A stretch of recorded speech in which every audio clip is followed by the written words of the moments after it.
you're having a great Monday. Admittedly, I am having a Monday of a Monday. Perhaps we'll get into it later. However, I'm not having as bad of a having as bad of a Monday as the 76ers had a Sunday. And Anthony, at this point, we're starting a little late. So I think I'm just going to save my process rant until 4:15. We're going to break on time here. And at 4:15, I've been fighting with people on Twitter all day. The NBA, the short version is this. I don't think people realize how hard it is to win an NBA championship, and I don't get why that's that hard to process for people considering the course of NBA history. It is going to be a fascinating weekend in the NBA, or fascinating couple of weeks here in the NBA where you've got oodles and oodles of storylines. It is also truly wild that we are back in the bubble, so to speak. All of the teams that made the conference semifinals in the bubble are back. Lakers, of course, beat the Nuggets. The Heat beat the Celtics. And Lakers and Heat played for the NBA Finals. Instead, this time, of course, it is an open competition. We'll see if the Celtics, who were favored, unlike I think when they were in the bubble, although they might have been actually thinking back on it.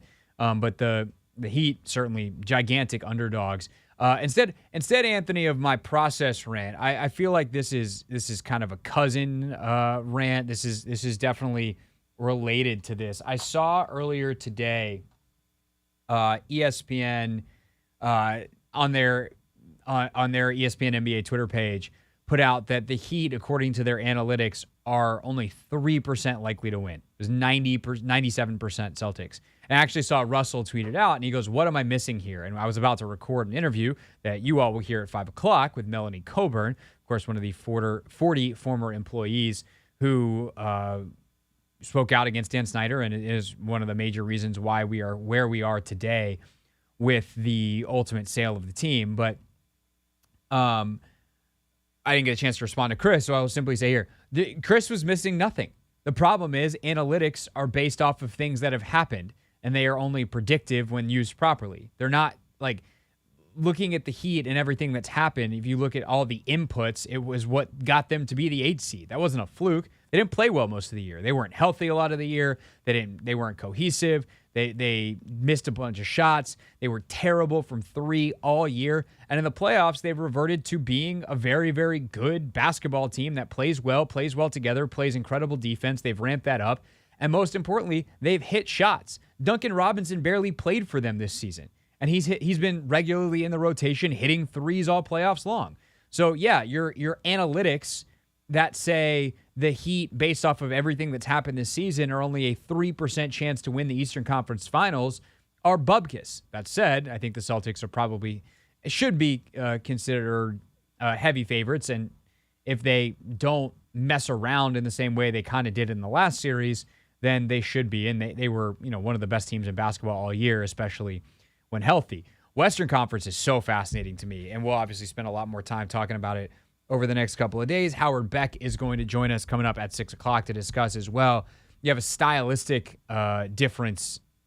One of the best, if not the best, offensive team in the league in Denver. The best defensive team since it was compiled as is, a.k.a. the All-Star break, in the Lakers. AD versus Jokic. What role does LeBron play? Can Jamal Murray have his playoff form that we've seen at times, certainly at his best in the bubble when he had a bunch of those 50-point games? So there's a ton to talk about there with those series, and we'll break them down over the next couple of days. Obviously, more continuing reaction on the show later to Dan Snyder announcing that he will sell the Commanders. We will also, because we didn't get to do it last week, do our road trip draft today, since the NFL schedule dropped on Thursday and then our show got blown up on Friday by the ESPN story and then ultimately the announcement from the Snyders and the Harris group that the sale was on. So, all that's still to come, but next, the process failed to yield results. Does that mean it was a failure? Going to break that down next. The NFL schedule release.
The Hoffman Show on the Team 980, always live on the free Odyssey app. Again, coming up in just a little bit, we'll talk about some of the other playoff teams that got eliminated, what's next for them, and how some of what they're potentially going through is going to affect the Washington Wizards. Also, by the way, draft lottery tomorrow night, so finally a big day coming up for the Wizards. I'll also talk about John Morant here in a few minutes. Obviously, a monster weekend of NBA news. But, been waiting to do this all day because this frustrates me more than... It frustrates me more than anything when we talk about the NBA. It is so bleeping hard to win an NBA championship. And it is incredibly infuriating that people think that there is some foolproof way out there to just go and do it. And when people criticize what the Philadelphia 76ers did because they, again, flame out in the second round of the playoffs, then to me, that says more about you talking about the team than it does about anything the organization has done. This seems, by the way, extra relevant here now that Josh Harris, the man who greenlit this process, I don't even know if it's intended at this point. Process is an important word here, whether we're talking about the process or just process in general. But Josh Harris greenlit that. That doesn't mean he'll do it with the Commanders because football in the NFL is a very different team-building practice it requires a different team-building practice than the NBA does. But hear me out on this. In the NBA, to win a championship, you need one of the 5 to 8 best players in the sport, period. There is one singular exception to that since 1980. That exception is the 2004 Detroit Pistons, who probably had 4 of the best 25 players, even if none of them individually was one of the 5 best in the sport. Rip Hamilton, Chauncey Billups, Rasheed Wallace, Ben Wallace were all certainly top 40, if not top 25 NBA players at the time that fit together so incredibly perfectly that they were able to overcome the fact that they did not have a superstar in the top 5 player sense of the word.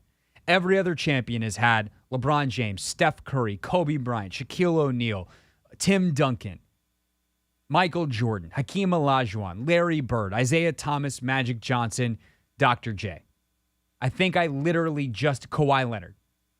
I think I have now Giannis. There, I did it. That is every single champion accounted for between now and 1980. In some ways, if the Lakers were to pull this off, they would be a gigantic exception because Anthony Davis doesn't consistently play at that level, and LeBron is probably fallen out of that, although maybe not.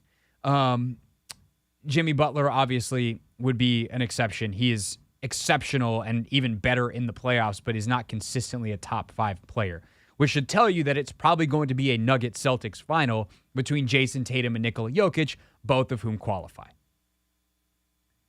In order to be competitive for a championship, to have a real legitimate shot, you need to acquire one of those players. And while the way those players have emerged in the league has diversified some over the last decade, in part because the NBA hasn't quite figured out how to nail their scouting on international players. And so guys like Jokic and Giannis, who had played in either lower level leagues or didn't really fit a mold, kind of slipped through the cracks.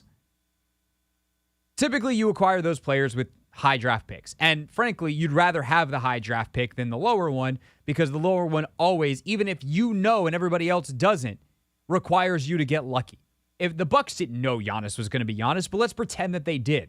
Do you think they really wanted to draft him at 15? No, they would have loved to draft him at 1 because then you're guaranteed to have him.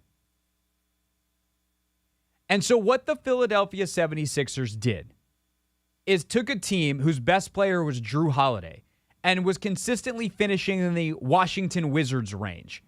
Trade Drew Holiday, strip it down for parts, accept that being bad for multiple years was going to be a part of what they were going to do, and took a bunch of gigantic swings on uber-talented players year after year after year, knowing that the NBA draft is an enormous crapshoot, and that they weren't going to be able to dip down for a year, be bad, and then sign free agents and all of a sudden be good again and legitimately compete for a championship year in and year out. And now I can hear the people who hate this all of a sudden saying, or as loud as they can, screaming, well, they haven't competed for championships. Okay. They have not made a conference final.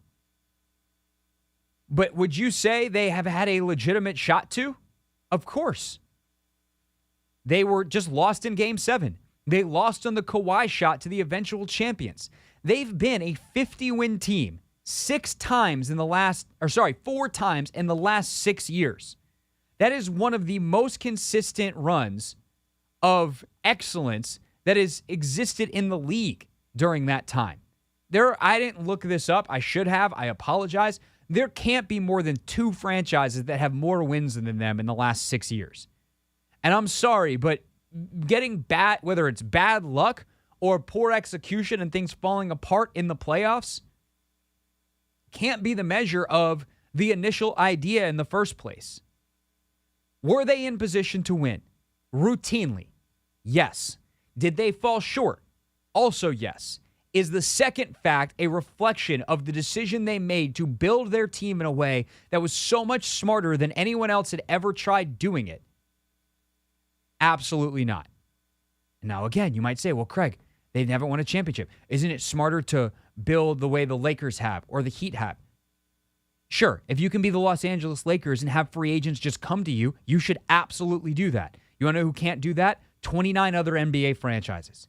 If you can have Pat Riley come run your organization and build the single best culture in the NBA and get one of the 15 best coaches to have ever played the sport, who, by the way, has his reputation and the belief in him buoyed by the fact that he's a champion, thanks to the fact that LeBron James decided to go play with Dwayne Wade, then hell yeah, you should do that. But that's not a sustainable plan. What the Sixers did was take luck out of the equation, knowing they were going to have bad luck along the way. And you could argue they've had pretty terrible luck. And they still have Joel Embiid, and they still have won 50-plus games 4 times in the last 6 years, something that, say, I don't know, the Washington Wizards haven't done since 1979. It's also something the Sixers hadn't done. The first year of the process was 2013, 2014. I believe it might have been 14-15. They win sub-30 games for 3 years. Do you realize how many teams have done that on accident because they're just bad? It allowed them, by the way, being bad, to take risks. To take guys like Nerlens Noel, who didn't ultimately pan out, but also like Joel Embiid, who had massive injury risks, and take their time with them. Ben Simmons, who for a while was working out great. He's a multi-time All-Star who was averaging like 20 and 10 and was a consistent contender for Defensive Player of the Year. Don't let Simmons now misconstrue who Simmons was and what Simmons should have been. What happened to Ben Simmons is much more a reflection of Ben Simmons, and what happened to him is he grew into being a mid-20s NBA player, and then ultimately how the organization treated him when he started going through serious mental health problems, and the way we as a society reflect that, than it is Sam Hinkie in the process and all those types of things. That doesn't mean that every team that's mediocre needs to tank. It doesn't mean that it's foolproof. But I think that the idea that everyone just wants to dump on them because they lost again and say it's a failure, when, by the way, the guy who architected the thing was fired before it could ever take off, and some of the worst decisions that have been made in the last 5 years of the 76ers were made by the guy that replaced him in Brian Colangelo, who disgracefully got himself fired, including taking Markelle Fultz over Jason Tatum, which pretty much most people at the time knew was a mistake. I don't think people realized how big of a mistake it would be, but Tatum was special and Fultz was a risk. And Colangelo took Fultz. That's not on the process. Shoot, they got the number 1 pick. That's what you want. When Danny Ainge was willing to trade back to 3, that should have been a sign if you couldn't figure it out on your own. But the process was sound. The execution was bad. Same could be said about Doc Rivers' coaching. He's now lost more Game 7s in the playoffs than most coaches will ever reach in their careers. It's truly wild. And blown multiple 3-2, 3-1 leads. Like, Doc in the playoffs kind of ain't it. It's just, this is a long track record at this point. Excellent regular season coach.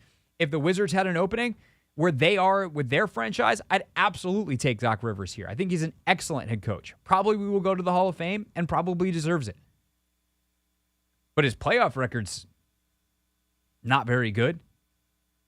And when they fire Brett Brown, a guy who was seen as a tactician, for a guy in Doc who is obviously a very good tactician but doesn't have that playoff je ne sais quoi, like, that's a decision that I think was questionable at the time.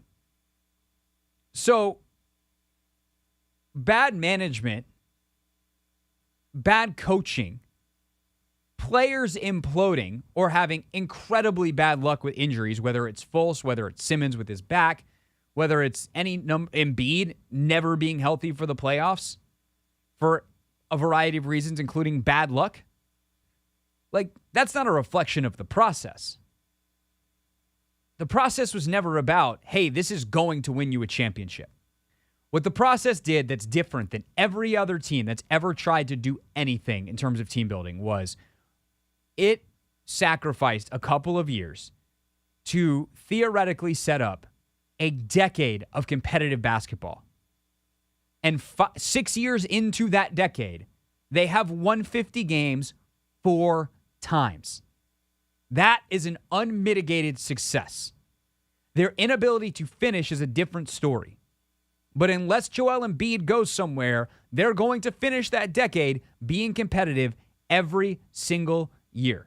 And maybe I'm just super sensitive to this because I cover a team that hasn't been competitive in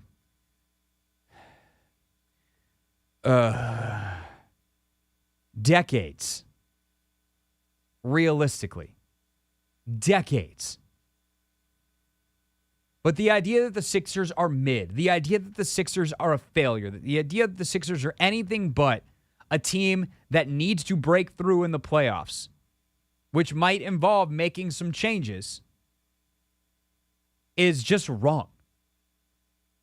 50-plus wins, 4 out of 6 years, and no signs of slowing down because they've got the league MVP coming off his best ever season, to me says you're successful. That, to me, crosses my bar of success.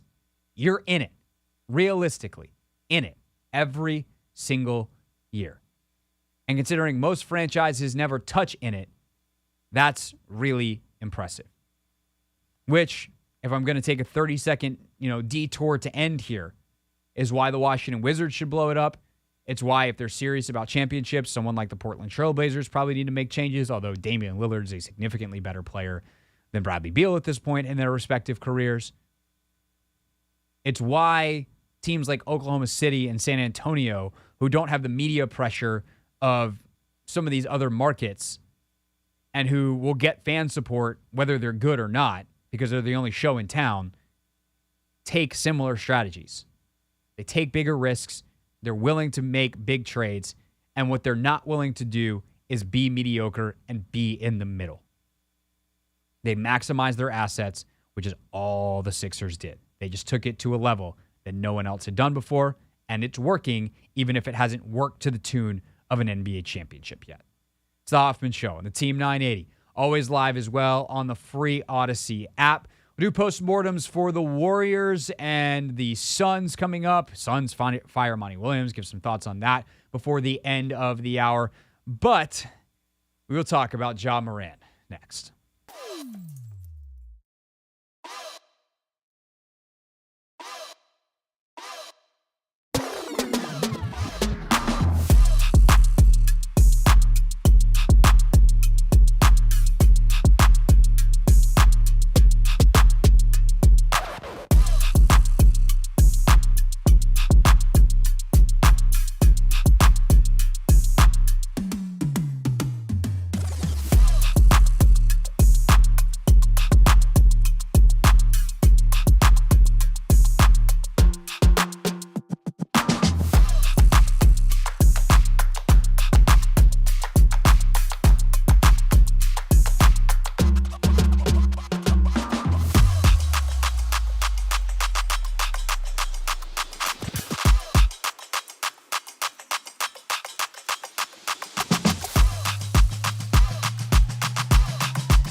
postmortems for the Warriors and Suns coming at the top of, or before the top of the hour. It's the Hoffman Show on the Team 980, always live on the free Odyssey app. Streaming live on YouTube today, as well as we do every day, youtube.com/@theteam980. Today's a little bit different because, once again, we're having a fight with the camera. So, new camera angle for folks on YouTube, just because that's where we're at today. So, yesterday morning, perusing the internet, and all of a sudden you start seeing some tweets that Ja Morant had flashed a gun on Instagram Live again. And click, and sure enough, there it is. His boy, the guy who was holding the phone and the camera initially, tried to save Ja. Was like, oh, no, not again. But Ja had already flashed the Glock, and soon after that, the Grizzlies had suspended him from all team activities. The NBA is investigating, and Ja Morant is in mega trouble. Again, there is a lot to unpack here with this situation. And my good friend and friend of the show, Clinton Yates, did a phenomenal job, if you want in written form, a thread that I retweeted. Clinton's at Clinton Yates. I retweeted it at Craig Hoffman. But I will try to, in radio form, unpack a lot of this, and I point to Clinton because he actually touched on a lot of the things that I was going to say, which starts with this. Ja owning a gun is not a problem in America the way that America is currently set up. And if that is bothersome to you, then I get it. We have an epidemic of gun violence in this country. There is an amount of gun violence in this country that is wholly unique. There are, The Onion, every time there's a mass shooting, says, how can this happen? Says the only country where it ever happens, which is essentially true. Certainly the only country that has the type of death that we deal with and injuries, frankly. It's not just mass shootings. It's suicide. It's non-fatal shootings. It doesn't happen in other countries the way it does here because of the way our gun laws are. All of that is factual. Obviously there's a lot of opinions on what to do with that information, and that I'm not going to get into right now.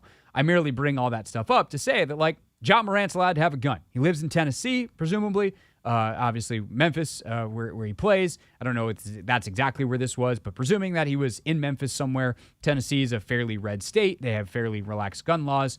And having a gun is Ja Morant's right. However, I grew up in South Carolina. I knew, the gun culture there is very different than it is in, certainly in D.C., in the city, certain areas of Maryland and Virginia where that are far more restrictive on guns and far fewer people have them. I knew friends of mine and friends of my parents and et cetera that were gun owners growing up. And the one thing that I will say from knowing them, people that I would consider responsible gun owners, is they took the responsible part really seriously. Guns for most people, and guns get discussed in political nature where it is either a part of your identity to be against them or a part of your identity to be for them, because if it's that central to who you are and what you believe, then you're going to speak up about it, right? That's just on either side of the issue how that is.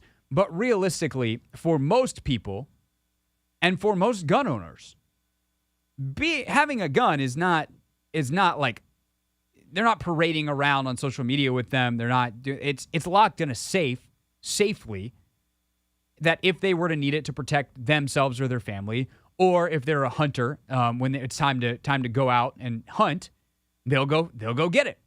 But other than that, it's incredibly important that gun safety is favored, and that whether it's how ammo is stored, whether even if you're showing someone who, hey, let me see what you got, like where you point the gun, like you don't play around with guns. That's how people get hurt or worse. And so, while I think that it's reasonable and correct to say that Ja Morant has literally every right to own a gun, there is a responsibility that shows that Ja Morant very clearly is not ready to own a gun. He's not ready to hold one. He's not ready to be around them. He's not ready to do anything involving a gun because he treats a gun as a toy. Guns are not toys. That is very simple, It shouldn't have to. That shouldn't be a shocking revelation to anyone. Guns are not toys. They should not be treated as toys. And Ja Morant has now twice, including once this weekend after he had gone to rehab, after he had been through the thing that he put himself through the first time he flashed a gun on Instagram Live, continues to treat a gun as a toy. So what we're talking about here is not really guns in some sense. What we're talking about is responsibility. And Ja Morant, as the face of the Memphis Grizzlies and one of the faces of the NBA, has not shown himself responsible of that responsibility. Not shown himself capable, I guess, of that responsibility up to that moment, up to that those duties. And it is perfectly fair for the NBA to say, while certainly we respect your right to be a gun owner and we would never stop any of our players from having a gun, we're not embracing waving them around on Instagram Live. And if we're going to have players who have guns, if they're going to talk about them or show them or brandish them in any way, it's going to be to say we're doing this responsibly. And so that's kind of the gun part of it. Then there's the race part of it, because we're already having so much fun in this segment. And let's be brutally honest. There's a lot of people that are really uncomfortable with Ja Morant having a gun because he's a young black man. That's also a reality. And I'm going to read from one of Clinton's tweets because I thought he said this incredibly well. If you want to suspend Ja Morant because you believe that gun responsibility, et cetera, is a problem in America, that as a league you're taking a stand on, sure. If you're suspending anyone because you're scared of black folks with guns in general, that's a different matter. And then someone said, at what point do we raise the bar higher than no laws were broken? And Clinton responded, well, typically it's the point when a black person is seen in public with anything even resembling a weapon, never mind a firearm. That's the whole point. And that is the whole point. I think we need to be realistic about where these lines are. We need to be realistic about the fact that a lot of people are uncomfortable with this because of who Ja is and what Ja looks like and what they think Ja represents, whether he does or not. A culture obsessed with guns that glorifies violence, all these kinds of tropes that have been about hip-hop forever. There are a lot of people that makes them uncomfortable with that. Then there's another group of people, and to those people, like, I don't know what to tell you. Like, every other type of music, every other type of culture has its flaws, and, you know, again, that's kind of a different discussion. There's also discussion to be had about, hey, I don't care who this person is, what color their skin is, where they come from, what culture they may or may not be representing. You can't go waving a gun around anywhere, anytime, on Instagram Live or not. And if you do, and especially if you're someone of high profile, you should probably seek help and get your profile taken away. At least for a little bit. And to that, I say, yeah. And then there's just, like, on a very personal level, the responsibility Ja has to himself is ultimately his call, right? But I think reasonably we can say, hey, man, you got $240 million coming. What are you trying to do? What's the point here? What do you get out of having a Glock and waving it around on the internet for people to see besides getting in trouble? Why is that so important to you when seeming like the chance to have generational wealth and be known for being incredible, world-class at your craft, a craft that so many people worldwide would love to be remotely close to good at? What's in it for you? Why are you doing this?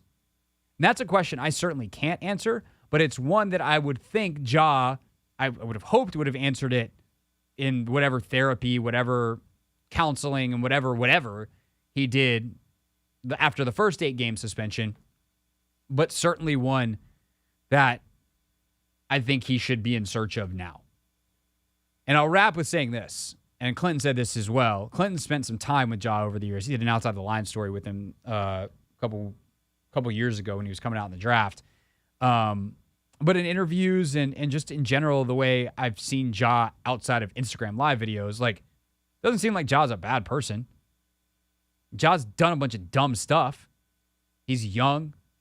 Young people do dumb stuff. His has been more extreme. I mean, the incident with the Pacers, with the laser that kind of implicated, like, hey, someone in my crew is pointing a gun at your car, your team bus, whatever it was. That's obviously really serious and really bad. But there's a lot of good in Ja Morant. And and like in that way, I was really proud of the way the NBA and kind of the sports community at large handled the first incident with Ja, where it was like, hey man, you seem to be a dude who wants to do good, and how do we help you get there? But at the end of the day, whether it's Ja Morant, someone in your own life, whoever, can't help people who don't want to be helped. And ultimately, it is on Ja to open himself up to that help and certainly take it. And it's up to the NBA to decide if he's allowed to continue to play basketball during. No laws were broken isn't a high enough standard for the NBA. And so I'm not going to sit here and make a prediction or a recommendation or whatever. Like, that's what the investigation is for. And the NBA will ultimately come down. But I certainly hope that whatever it is involves some kind of help that Ja Morant is actually open to, because his chance to do good, his chance to be great is still ahead of him. And I also hope that he realizes that his immense basketball talent is what makes that possible, because for a lot of other folks, the first incident would have been the last one, because that would have been the end of their public life, if not the end of their freedom. Ja Morant. So what are you going to do with your second and now ultimately your third chance? It's the Hoffman Show on the Team 980, always live as well on the free Odyssey app. When we get back, Suns fire Monty Williams. Why?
It's the Hoffman Show on the Team 980. Anthony, you're wrong for this.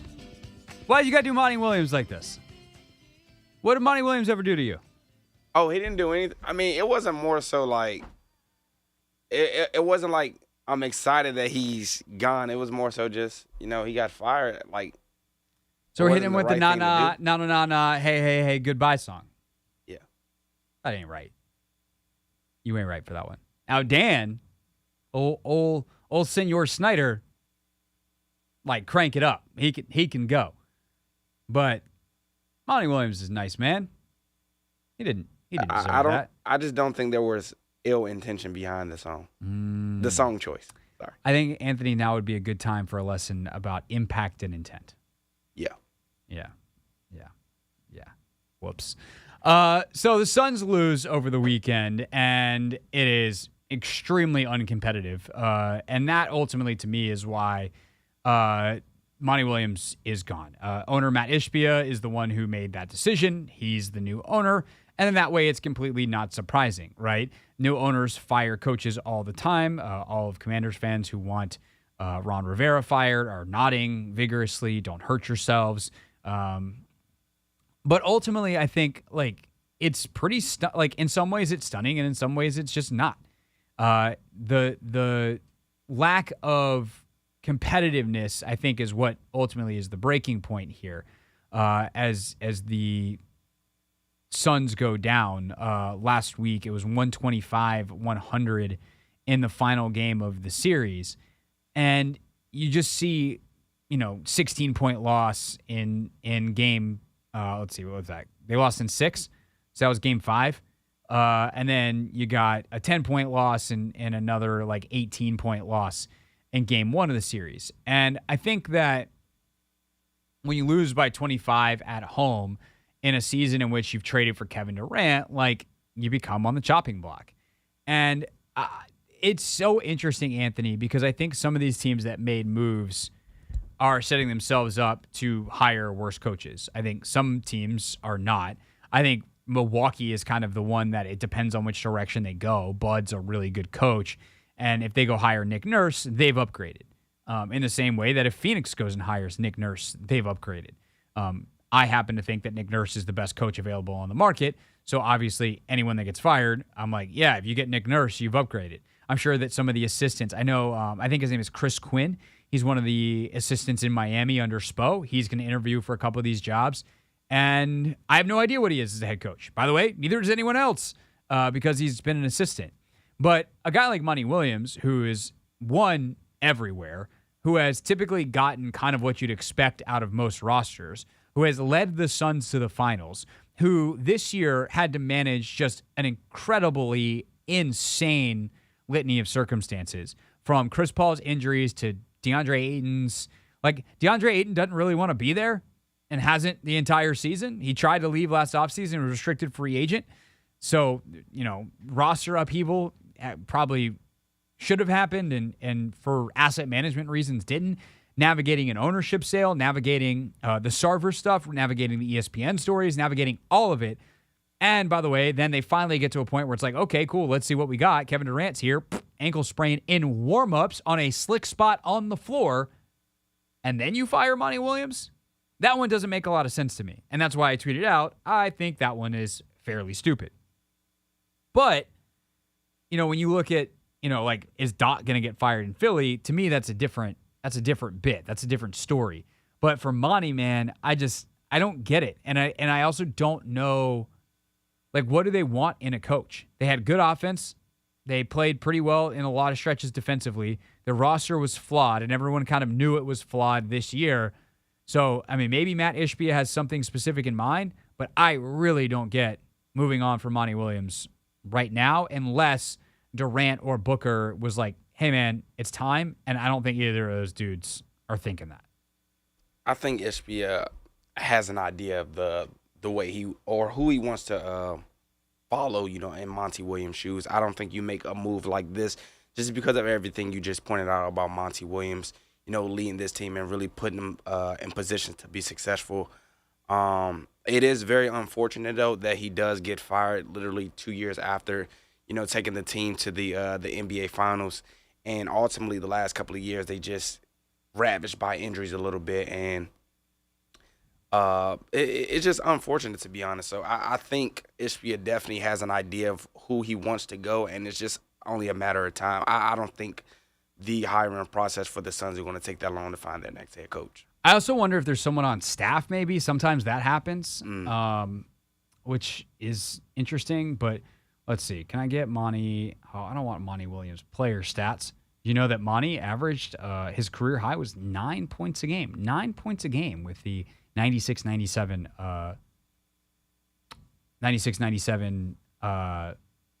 San Antonio Spurs. Also, he's a local guy, right?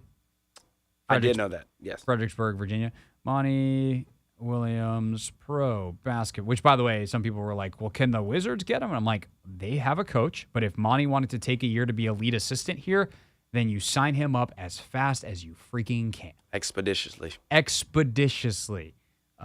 Coaching is what we want here. Coaching records. Thank you. We want Monty's coaching records.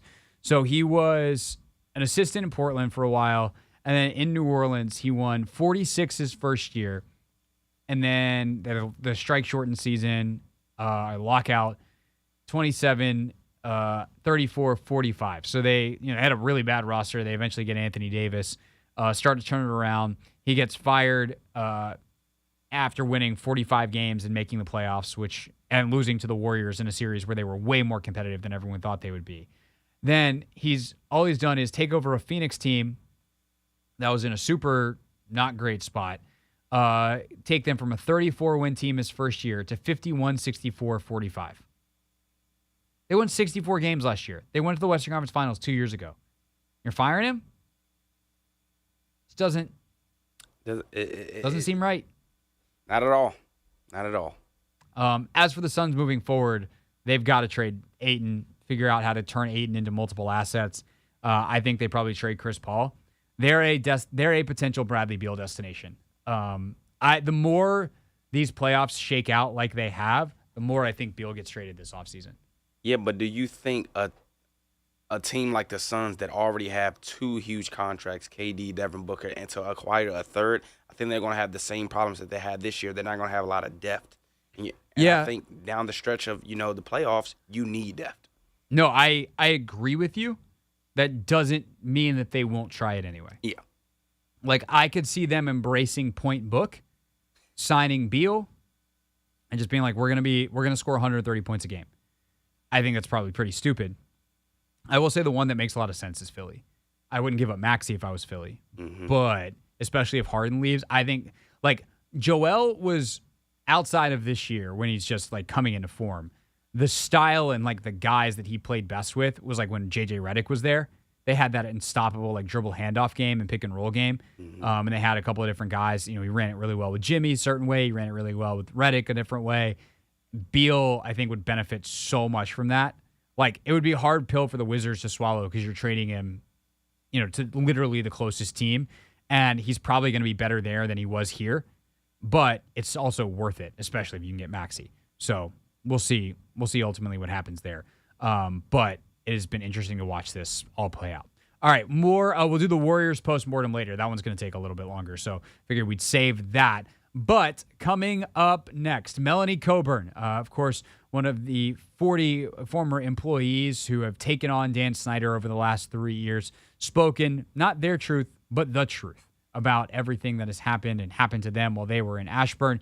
She joins us to reflect on Snyder announcing that he's selling the team. It's the Hoffman Show on the Team 980 and always live on the free Odyssey app.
hopefully we're not going to have to worry about that too much longer either.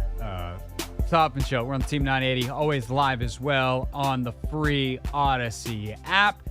And it is time for Not My Beat. Typically, we bring in an expert who covers the top story of the day, but today we're going to bring in someone who is involved in it. A little bit earlier, got to catch up with Melanie Coburn, of course, one of the 40 women, along with Megan Imbert and Tiffany Johnston and Emily Applegate and others who fought back against Dan Snyder, who spoke up about what they had seen in Ashburn over the years and ultimately were the spark that started the fire that ends in Snyder selling the team. We talked about her reaction to that and more. Here's that conversation as part of today's Not My Beat. Today's top story from the perspective of someone who's there. You are looking live. This just in. Not My Beat. All right, joining us now is Melanie Coburn. And Melanie, what a day on Friday. We were talking to Don Van Natta, and then the news broke. And I kind of want to talk to you about the wide scope of all of this here. But I feel like I have to start simply by asking, what was your reaction to the Snyders putting out a statement and for the first time hearing from them directly that they are indeed selling the team? Well, obviously, it was a big relief for me. I've been very cautiously optimistic throughout this whole process, and it's sort of been anticlimactic with all the different stages of the sale, the announcement, the process, all the bidding groups, everything that we've seen. It's just a lot to process and to get through. So, I still remain cautiously optimistic. I know the NFL has to approve this ownership group, but the fact that they put out that statement, shows that they are indeed behind this, that this is their, intention, and that they've approved this group. So, I feel relieved. I'm excited for new ownership, and, I remain hopeful that hopefully the worst is behind us and the best is yet to come. So I think it's important to ask this question too. When you guys, you and Megan and Emily Applegate and all your brave former colleagues that stepped forward and said hey, this stuff happened to us and it's important that everybody knows. What was the idea that he would ever sell the team something that you guys had as a goal, something that was in the back of your head as a possibility, or not, something that didn't even register at all and it was never really even about that?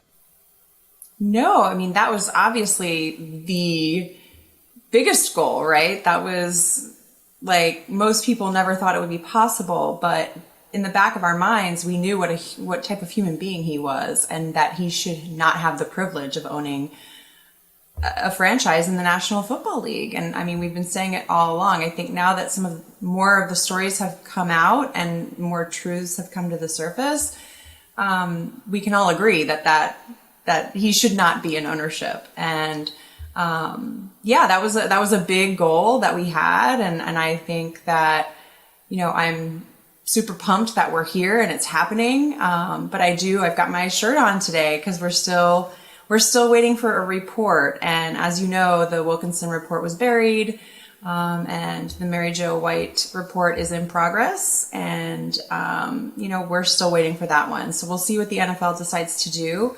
I've said all along we want transparency so that true accountability can take place. And while Snyder has lost the franchise, he's still going to profit significantly from this sale. And I think that the NFL owes it to us to produce this report and make it public and written. And I also think that they owe those of us who've been involved in these investigations from the start protection against Dan Snyder moving forward for retaliating against us.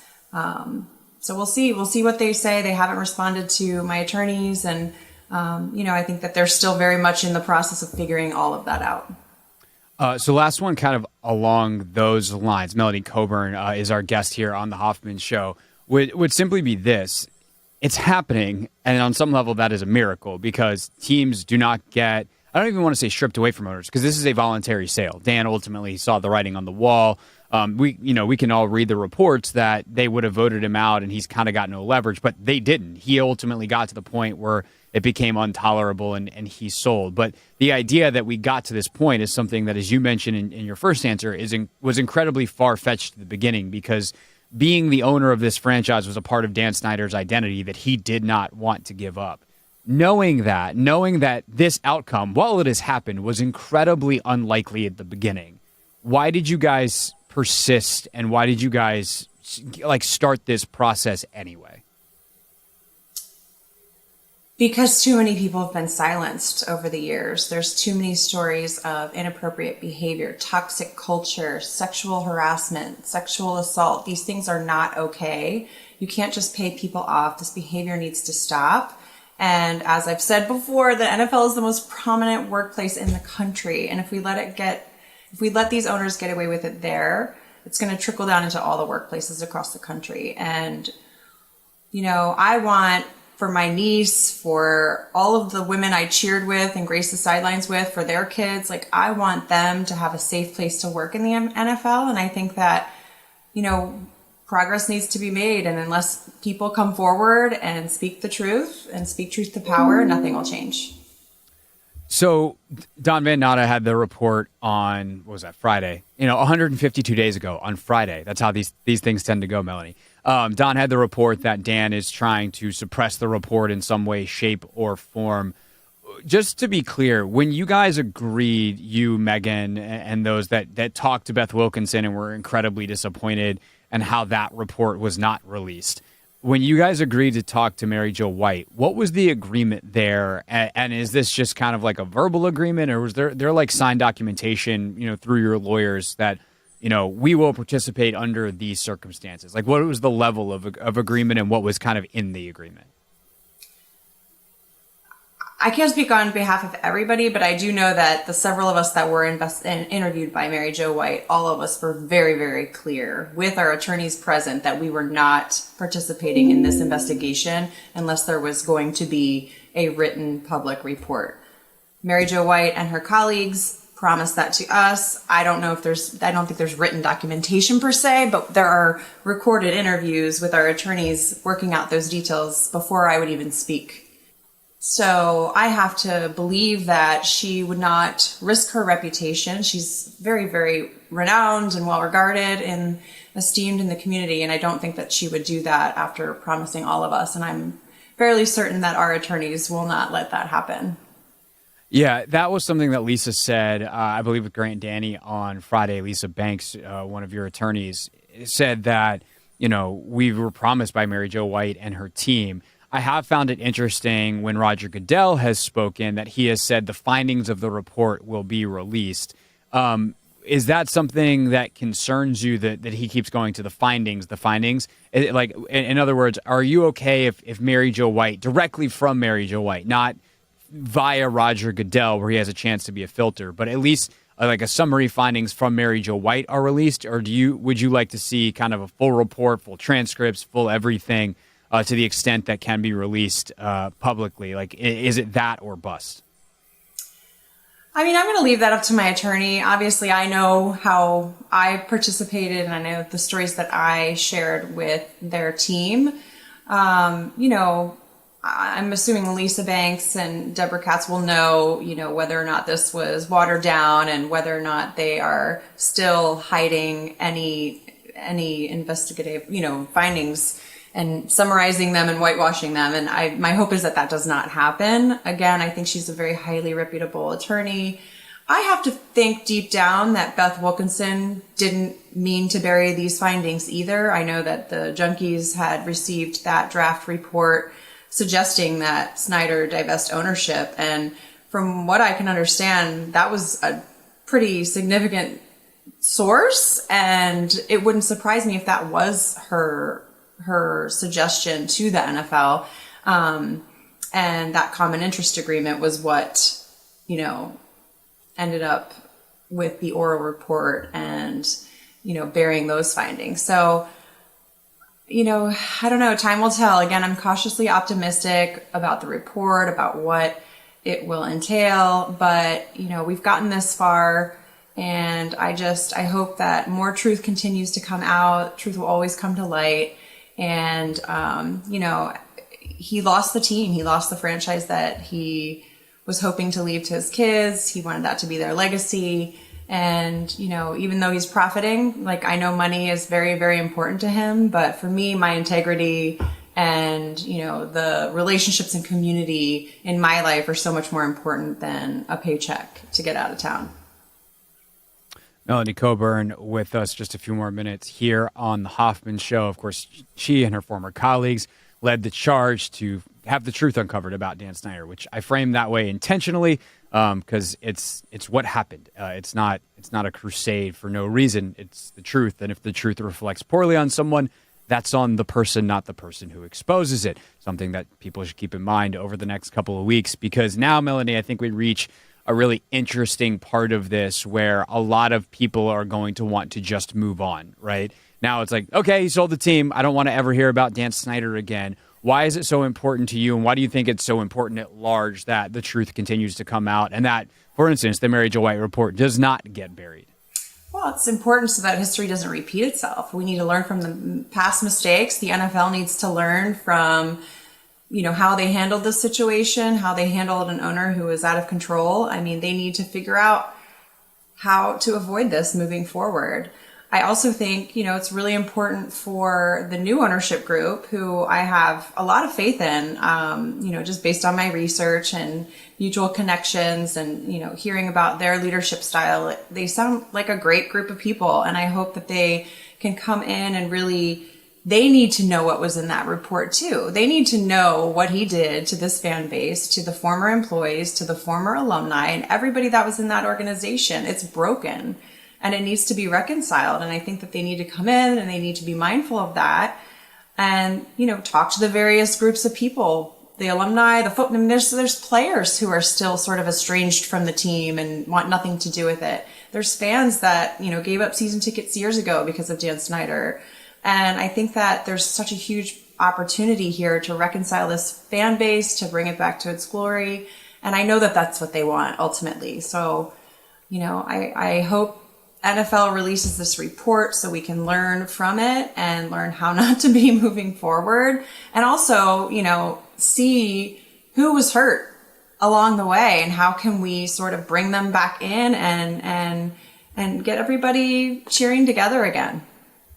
Speaking of reconciliation, do you expect anyone from the new ownership group or the organization to reach out to you after the sale is finalized? I mean, I would love for that to happen. Just to give input on how various things were handled over the past 3 years. It's been a really rough time for a lot of women who were involved in the alumni or, in the cheerleaders.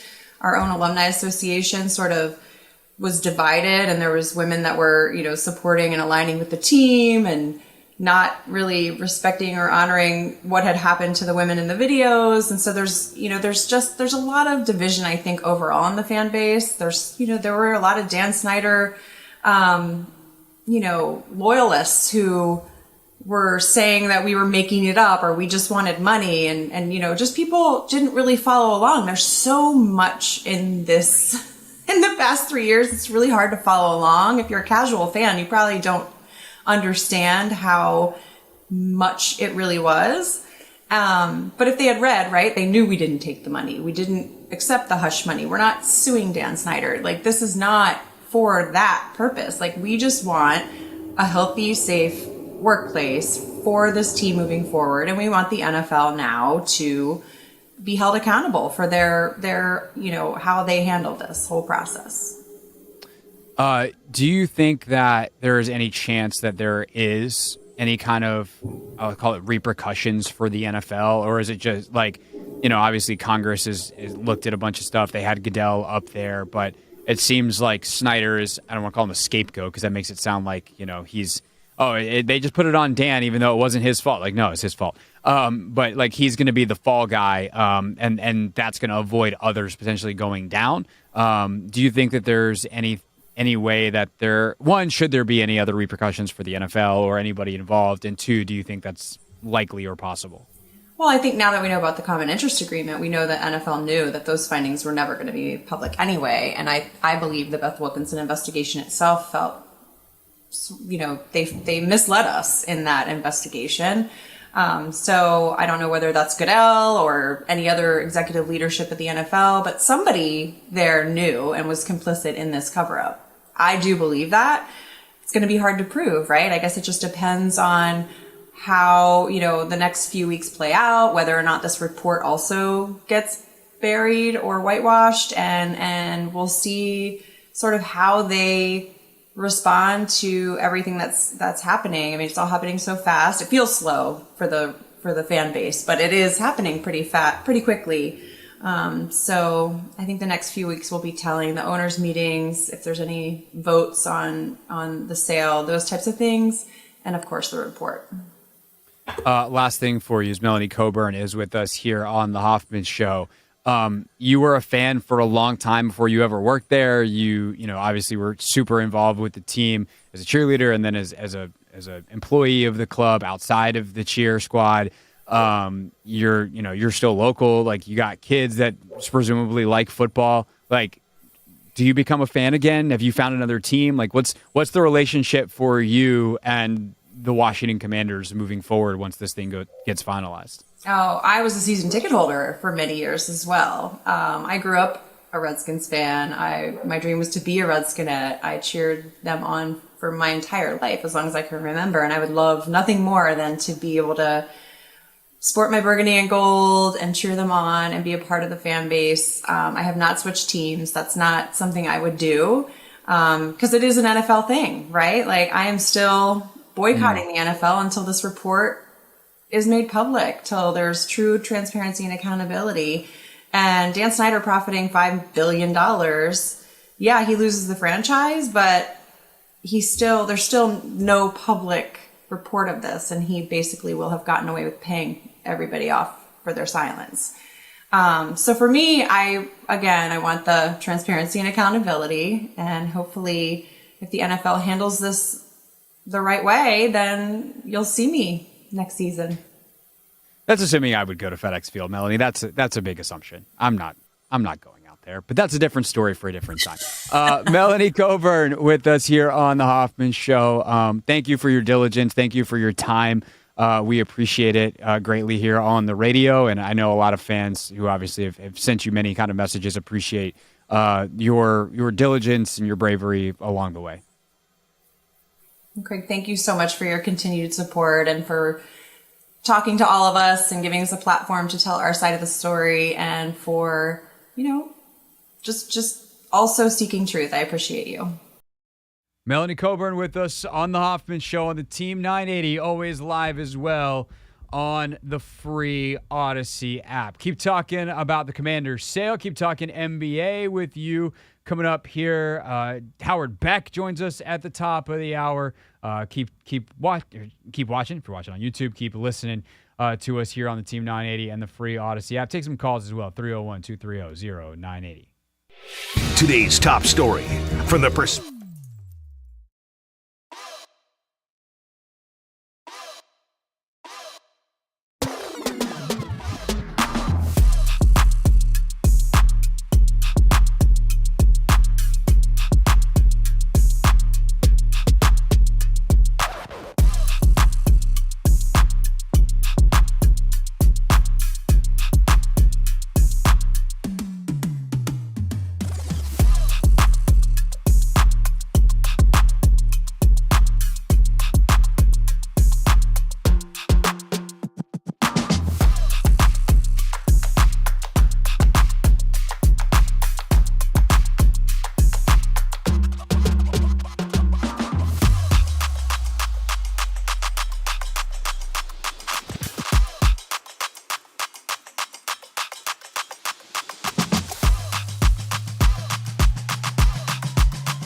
It's the Hoffman Show on the Team 980, always live as well on the free Odyssey app. Thanks again to Melanie Coburn for joining us on a really, obviously, exciting day as we continue to steamroll towards the eventual sale of the Washington Commanders, with Dan Snyder finally, Lord willing, leaving.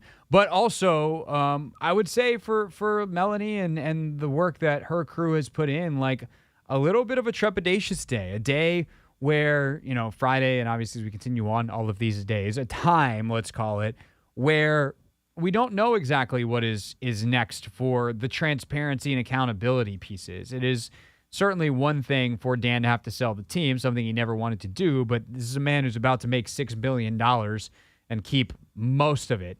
And that in itself is not exactly punishment, even if it's not what he would like to do. So at the very least, exposing what happened, I think, would be some level of punishment, because it also establishes the truth for the record of posterity. Like what actually happened, and how do we make sure that we prevent it in the future? All of those things are completely relevant questions. One of the people who is seeking to answer that is Don Van Natta, who joined us Friday on the heels of his report that the Commanders' current owner for the next little bit here until the sale goes final is trying to squash the Mary Jo White report the best he can, whether he's able to squash it entirely, squash certain parts, etc. Obviously, when we talked to Don, we didn't know that the sale agreement was about to happen. Don was on with the Sports Junkies this morning here on the Team 980 and was asked many of the same questions with an extra weekend to dig, and obviously now we see what the answers are. So, Van Natta first asked by the Junkies about kind of the status of the Mary Jo White report, and that's ultimately leading to where do we go from here. He doesn't have much leverage, and our story reflects that. We had multiple sources tell us that, Mary Jo White's report, it appears her work is all but done, and there isn't a lot of leverage that Snyder has. He's selling the team, and yet he was still pushing for this. He wants a result similar to what happened with Beth Wilkinson's investigation. You guys will remember that in July of 2021, there was just a sort of list of findings, very broad, not very specific, released by the NFL on July 2nd, by the way, of 2021, going into a July 4th holiday weekend.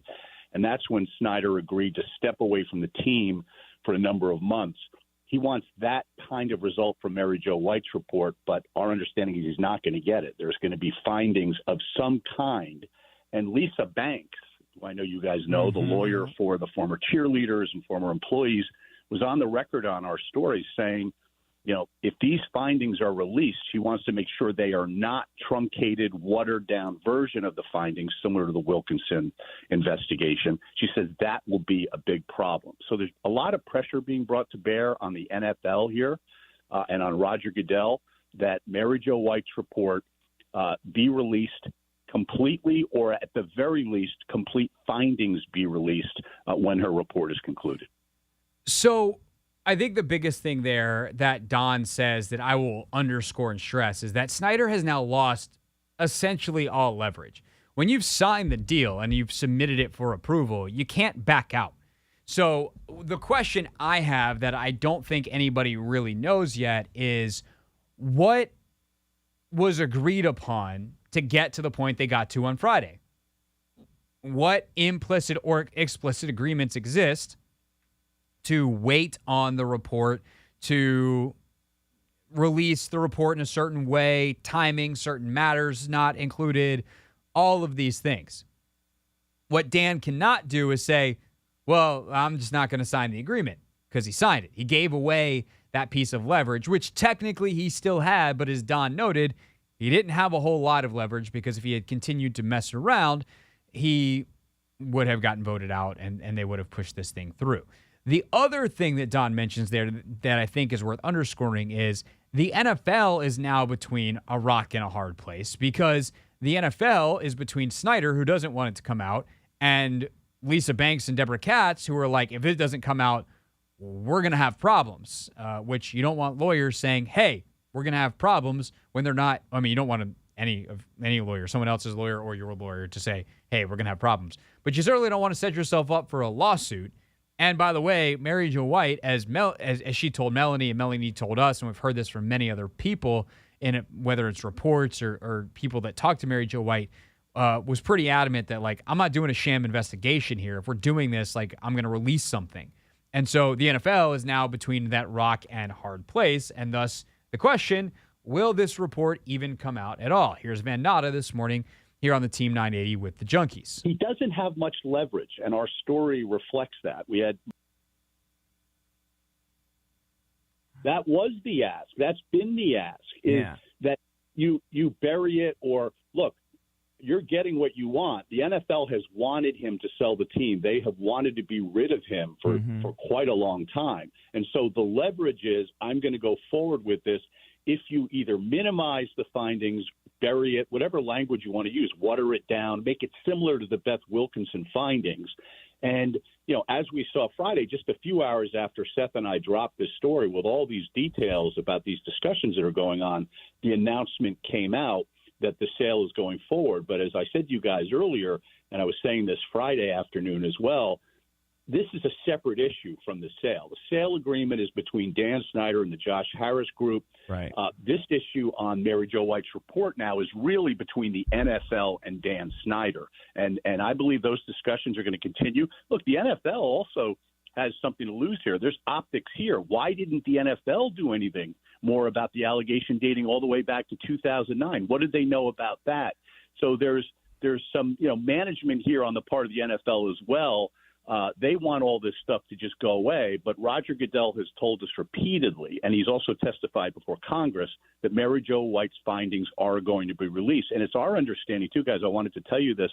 I heard over the weekend, people have heard from Mary Jo White that she is insisting that her complete findings be made public by the NFL. Now, she works for the NFL, right? She's the attorney for the NFL. But she wants her work released because those are the assurances that she and her attorneys have made to these witnesses. They were very, very concerned that it was going to be a repeat of the Beth Wilkinson investigation. They didn't want that. And these women who stepped forward have been assured that their allegations of whatever the findings are that Mary Jo White concludes, that those findings be made public. Something that we talked about with Don on, on Friday was that, are there legal ramifications potentially, right? If you guaranteed something for participation and then you don't come through, aka Mary Jo White and the NFL promised a written report and then it doesn't come through for Melanie Coburn, I'll use Melanie since she just talked about this on the show, it doesn't come through for her participation. Is there a legal recourse there? And Lisa Banks has intimated, and we'll reach out to Lisa as this thing continues to go and try to have her on the show to say, like, is there a statute that, not saying you will, not saying you're threatening, you're not blackmailing, but, like, is there a possibility that exists for you to sue the NFL, sue Goodell for false promises, essentially? I mean, it's a private investigation. It's one the NFL paid for. They ultimately are the client here. Mary Jo White is doing it, but I don't know. I truly, honestly don't know what the rules are there, and I'm sure the rules are flexible. If there's a signed written agreement and they break it, well, that's a breach of contract. That's pretty straightforward. If there's kind of a verbal agreement between the investigator and the lawyers, then maybe there's some more gray area there. I don't know. But ultimately, I think the question remains, does this report come out, and what happens if it does? Those are questions we'll answer next. Hear more from Don Van Natta. First, we'll tell you what's trending. Howard Beck coming up in just a few minutes, as well as the NBA playoffs. Plus, don't miss in the 6 o'clock hour, 6:30, Anthony and I are finally going to take a look at the Commanders' schedule in a way that only we can. Something you won't hear anywhere else. That's what we're doing at 6:30. It's the Hoffman Show on the Team 980 and always live on the free Odyssey app. Here's what's trending.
the Hoffman Show on the Team 980, always live as well on the free Odyssey app. A new report from Albert Breer at SI sheds a little more light on the Commander sale process and some of the issues that still remain. We'll get to that here in just a few moments. Howard Beck joins us at the top of the hour talking NBA as well.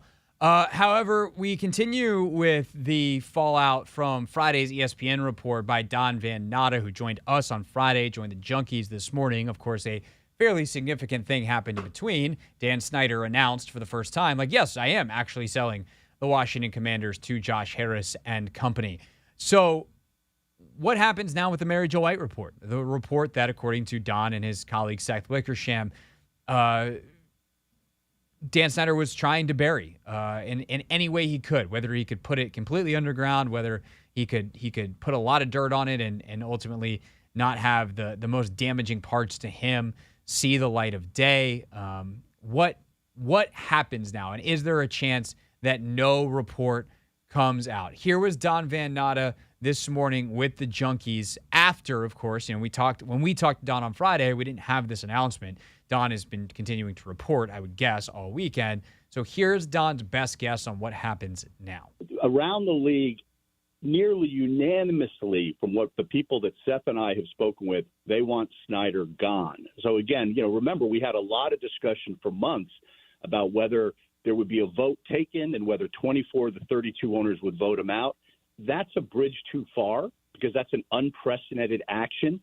The NFL owners are getting the much more viable option in their mind is that Snyder is going on his own and selling. But this is the thing that's so odd about this. Snyder's people have been pushing for this over the last few weeks, very strong that this Mary Jo White findings be minimized.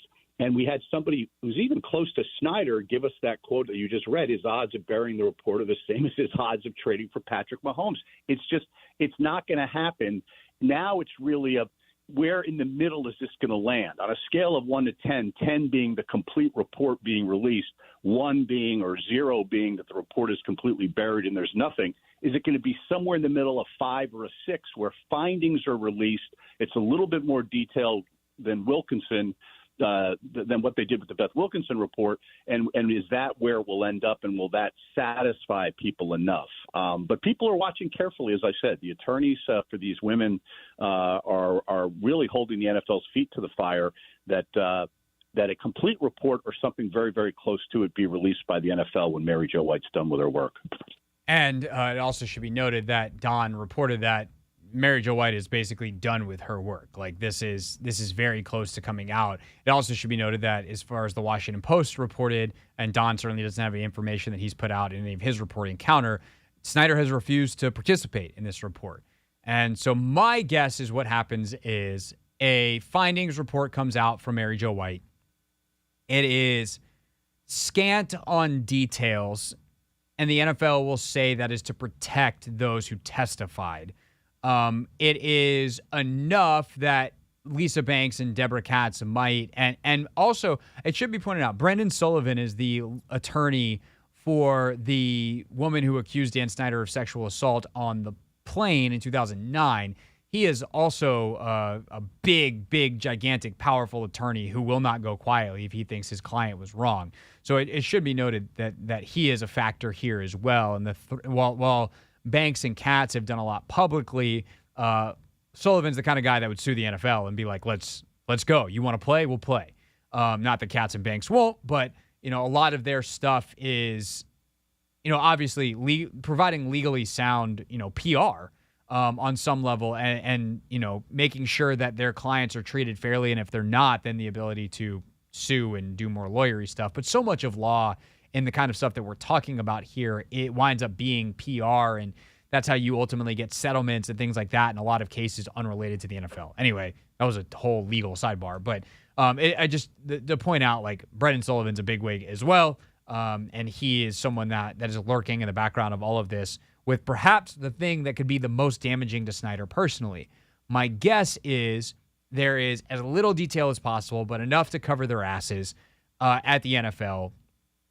And ultimately, people can put out statements and be mad, but there's not going to be any further legal action.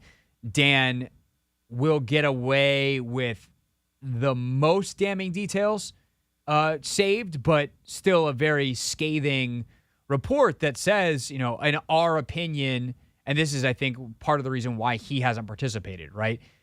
Mary Jo White can say, it is my view, in my opinion, I think Dan Snyder did X, Y, and Z up to and including sexual assault on this plane in 2009. And then Dan can go, I never even talked to her. She doesn't have my side of the story. This is all a money grab. This is all this. And he can say the same BS that he said all along, which just isn't true, right? This has never been about money. It has always been about accountability and transparency. And the proof is that Melanie Coburn and Megan Imbert and Tiffany Johnson and every single person involved here outside of the 2009 accuser who settled for $1.6 million soon after that 2009 incident, but refused more hush money payment when offered, according to ESPN, earlier this year, it was back in 2022, within the last 12 months, refused more money so that she could be able to speak on the matter to Mary Jo White. This has not been about money. No one has received money. This is not anything other than accountability. And it's important to remember that while it might seem to some people like, oh, these people are going after Dan, it's because they hate him. Why is it that they hate him? It's not because he made their football team bad. It's because he hurt them. Either directly in a couple of cases where there's direct misconduct against Snyder that is being alleged, or by employing people that hurt them, over the course of most of the 25 years that he owned the team. People from all different eras, all different decades, all different experiences, all along the same thread of that terrible man was terrible to me in a way that probably should have been criminal, but certainly is unprofessional, untoward, immoral, and not something that we accept as a part of our society, and something that we would not accept happening to us as good or any of our loved ones. So that is, there is no witch hunt. There is nothing other than, I like the words that Melanie uses, transparency and accountability, and we will see. However, there is something that Don also said in there that is very important. The league wants Snyder out at all costs. They just want to be done with him. Banks and Katz have made it so they can't just punt on the report. And obviously Congress is keeping an eye as well after everything that happened with their investigation. But it is important to note that as we transition quickly to this new Albert Breer story that dropped earlier today, the league just wants him out. So there might be small sacrifices made here or there to ultimately get him to go.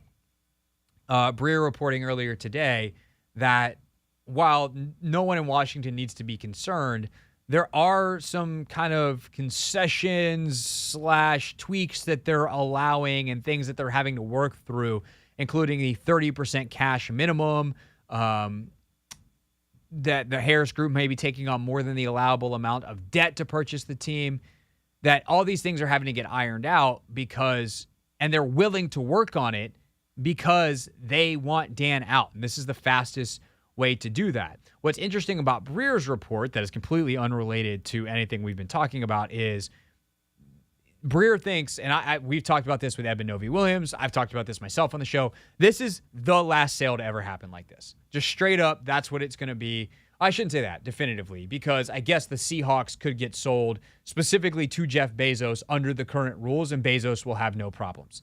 However, unless you're Bezos, unless you're the Walton Group, and you have the ability to pay $4.5, $5, $6 billion in cash, the current NFL rules of finance are untenable. You can't require 30% from the majority owner, 30% in cash, and all this stuff when the prices are this high. And so Breer reports, it's a fairly short report on the Monday Morning Quarterback site on Sports Illustrated, but the final paragraph says, this sale could be the one that changes how NFL rules read on buying a franchise, mostly because of the prices on the teams in 2023 have skyrocketed to the point where the potential pool of buyers is pretty microscopic. And if guys such as Harrison Rails aren't ready to pony up the actual cash needed to finish a sale like the one inside the NFL guardrails, that'd probably be a pretty good sign that change should be afoot soon. Again, nothing to worry about, just things that have to be done, ironed out, and ultimately this process will get done. It's the Hoffman Show on the Team 980, always live as well on the free Odyssey app. Our good friend Howard Beck joins us next.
Team 980, always live as well on the free Odyssey app, streaming live on YouTube, youtube.com/@theteam980. Joining us now, talk NBA playoffs. And I really would like to talk some playoffs, but there's so much happening in the NBA as a result of certain teams' playoffs ending that we'll start with first. We welcome in our good buddy, Howard Beck, writing throughout the playoffs for GQ. Howard, how we doing, man? Doing all right, Craig. How are you? Doing well. It is crazy how much news there is. And then, by the way, there's the conference finals, which are going to be incredible. But I'll start with the Suns and Monty Williams. In some ways, it's completely unsurprising. There's a new owner. They made a massive trade. They didn't get as far as they wanted, and so the coach got fired. They've also been really good for the majority of his tenure there. How surprised were you that they moved on from Williams so quickly after Ishbia taking over and them getting eliminated before the conference finals? Nothing surprises me anymore, and nothing surprises me when it comes to new owners coming in, thinking they have all the answers, acting rashly, and not taking full account of things. So that part does not surprise me. And I'm not saying it was necessarily the wrong move by Matt Ishbia, the new owner of the Suns, but I do think it felt very rash and very much in the moment. Usually you try to give yourself, a day, 2, 3 to let the emotions subside, take stock, talk to your basketball people. This did not seem like something that was really well vetted or completely considered in all facets. Monty Williams and Chris Paul in tandem revived that franchise. The Suns were irrelevant for, over a decade. And, it was Monty Williams first and then Chris Paul who, gave them a new identity, a new culture and accountability. And I think that should mean something personally.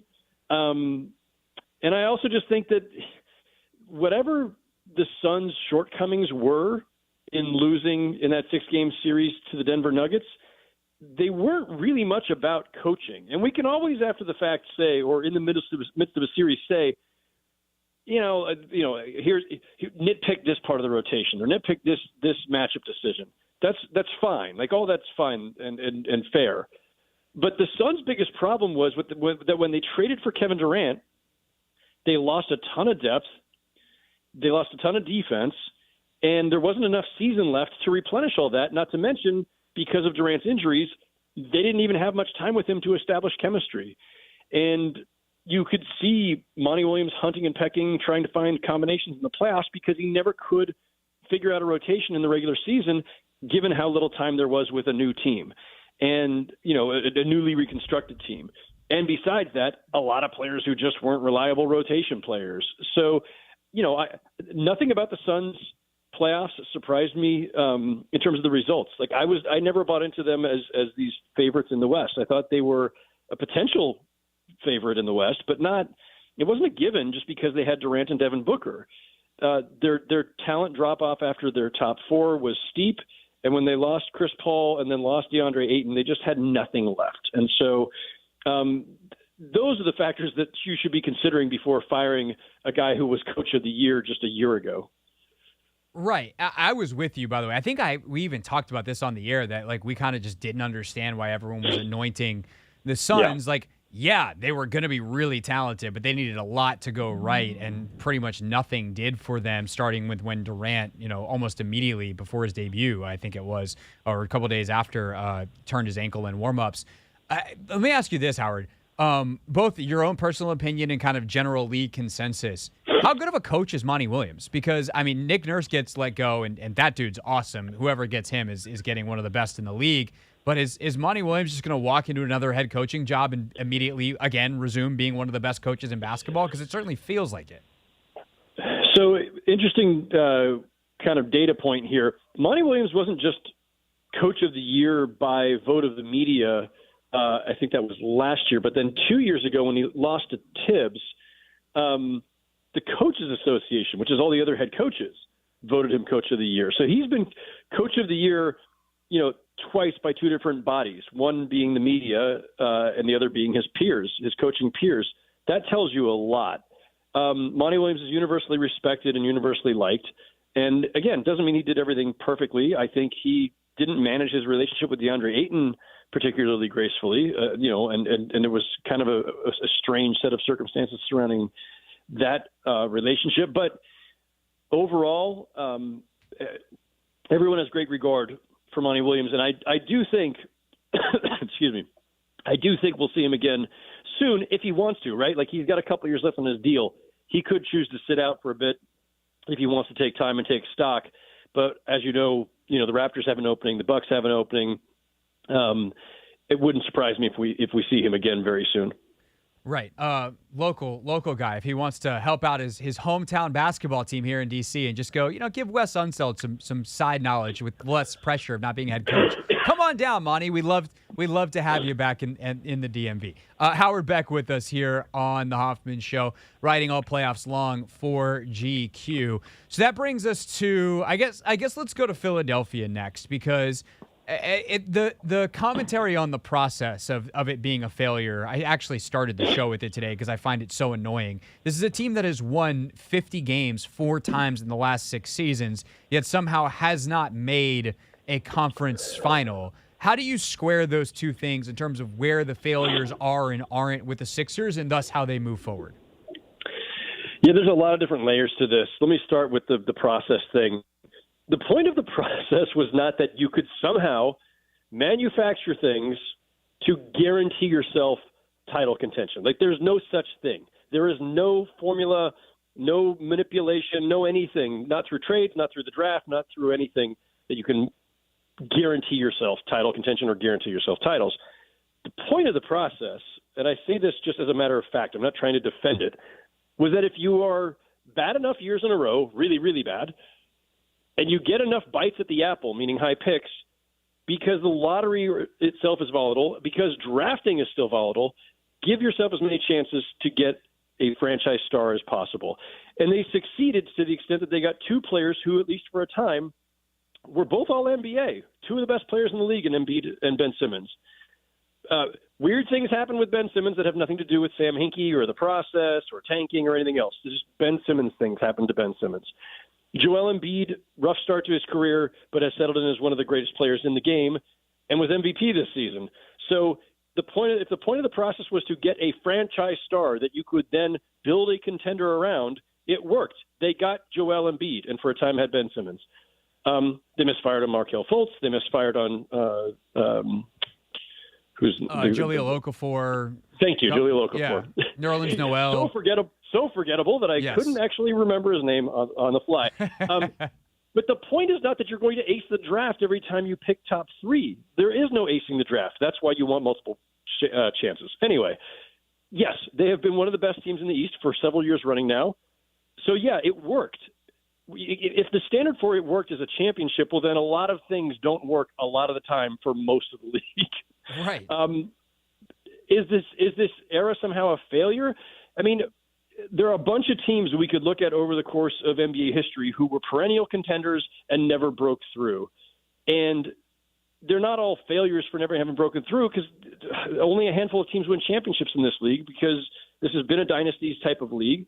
It's often, or it's LeBron getting there multiple times over the course of a decade, or it's the Warriors dominating for X number of years. And so you can't make that the standard for declaring any particular team's strategy a success or failure. Did your strategy get you to a point where you are a perennial contender? That's the thing. The Sixers have been on, by whatever measure, 50-win seasons, playoff runs. I know they haven't made the conference finals. I get it. And for not for a weird bounce of the ball from Kawhi Leonard in Toronto that year, maybe things are different. And other bets that they have made are the ones that haven't worked out, right? Like James Harden has not worked out for them so far in one full season and one half of a season. James Harden might leave. That will set them back. There are other personnel moves. Deciding to let Jimmy Butler walk in order to keep Tobias Harris, probably not the best strategy a few years back. That has nothing to do with whether or not the process was a quote-unquote success or failure. I totally agree, and you just did a better truncated version of the segment I did earlier. And the other thing that I would add, though, Howard, which kind of leads to the second part of the question, is it's also not over. Like the point of the process was not just to be competitive immediately, it obviously was very much not to be competitive immediately. But once you were competitive, not just to be like, oh, let's try it for a couple years. It was like, hey, if we hit on multiple of these guys, we might be good for a decade. And they hit so hard on Embiid that they probably will be competitive for the better part of a decade. They're already 6 years into it, and 4 50-win seasons. So assuming that, they continue to be competitive, what steps could help them break through? Is Doc Rivers in trouble? And then what potential roster moves, either generally or specifically, could be at play for them? Daryl Morey was hired after Doc, and that's always a recipe for potential trouble.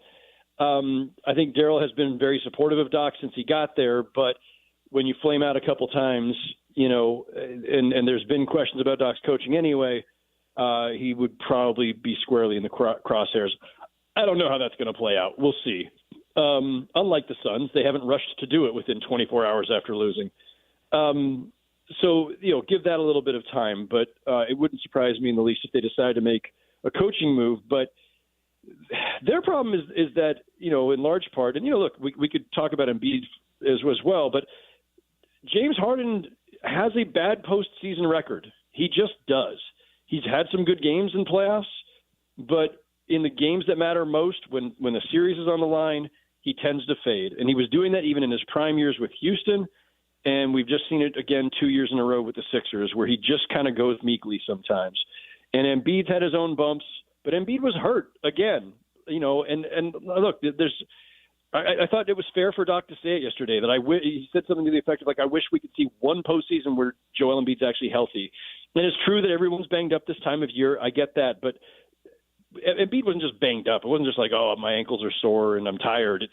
He had a serious ligament injury in his knee that happened in that first round series against the Nets. And if this were regular season, he probably wouldn't have even been playing the last couple of weeks. So what do they do? Where do they go from here? I mean, everything actually starts with whether or not James Harden stays. And if the rumblings are true that he wants to go back to Houston, that Houston wants him, and he leaves, unless they somehow manufacture a sign and trade, that's a blow. And I don't even know how they go about replacing him. I don't think they've got a lot of wiggle room. But Daryl Morey's pretty creative. I assume that whether Harden stays or goes, they're going to be pretty aggressive this offseason. So, not to turn this into a trade machine-a-palooza here, but one thing that has been rumored for a while, for good reason, is that Joel and Bradley Beal would love to play together. They're both Drew Hanlon guys. They're very good friends. And the question here is kind of when you look at the players and the salaries and everything is, could you get like a Tobias Harris and Tyrese Maxey for Bradley Beal, which a couple of years ago is a home run. Philly does it without even thinking. With where Beal is now and with where Maxey is now, do you think there's any chance that Philadelphia would go for that? No. I was a big advocate for a few years back when Ben Simmons was still an All-NBA guy. I was a big advocate for Ben Simmons for Bradley Beal. I thought that would have been the move for both teams back in the day because Beal and Embiid would have been phenomenal together. Simmons would have given the Wizards somebody new to build around, younger guy to build around.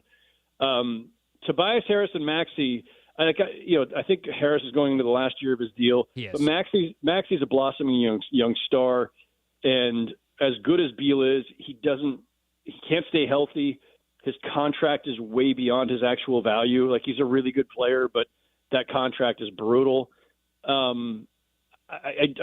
If the Wizards are trading Bradley Beal under whoever their new GM is, if Ted Leonsis finally sanctions trading Bradley Beal, which I don't know if that's ever going to happen, I don't know that Beal actually gets you value in return. The size of that contract combined with Beal's injury history, he hasn't exactly, how many years since he's been an All-Star? He's never been All-NBA, and he's never been All-NBA.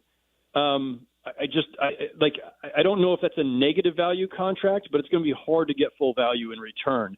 And to me, that means that the Sixers are not giving up a really promising Tyrese Maxey plus other stuff in the deal for Beal. That is what I think as well. The NBA always surprises us with these kinds of things with stars. But I just think Maxey has been so. I mean, he's arguably been their second best player over Harden, even though Harden, led the NBA in assists. Like he doesn't like he had a bad year, but he's certainly not the player that he used to be. And his playoff stuff is very, very real, like you mentioned earlier. Howard Beck with us here on the Hoffman Show on the Team 980, always live as well on the free Odyssey app, streaming on YouTube as well, youtube.com/@theteam980. The last team we can do a quick postmortem on, Howard, is the Warriors. Such a bizarre series because it felt like the Warriors could do it if they could just hit shots, and who knew that the Warriors' downfall in any season would be that Klay Thompson all of a sudden couldn't hit a shot, but he goes 3 for 19 in Game 6. It's pretty clear that there's a desire to keep that core together, but realistically with where they are, do you think that's the best thing for them, and what other options do they have to move around Thompson, Curry, and Green?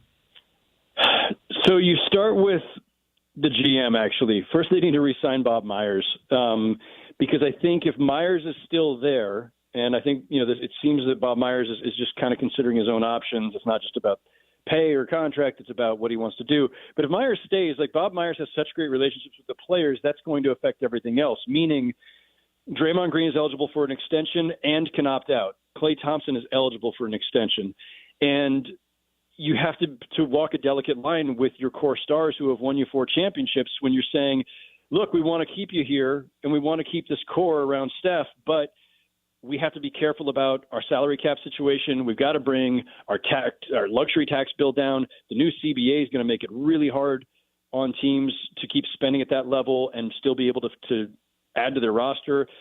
So you need somebody who's got the trust of the relationships and the rapport with your stars so that you can say, we may not be able to pay you as much as you want, right? You might have to be less than a max player now at this stage of your career. You're in your 30s, you're slowing down. Let's find a middle ground. So I think start with Bob Myers.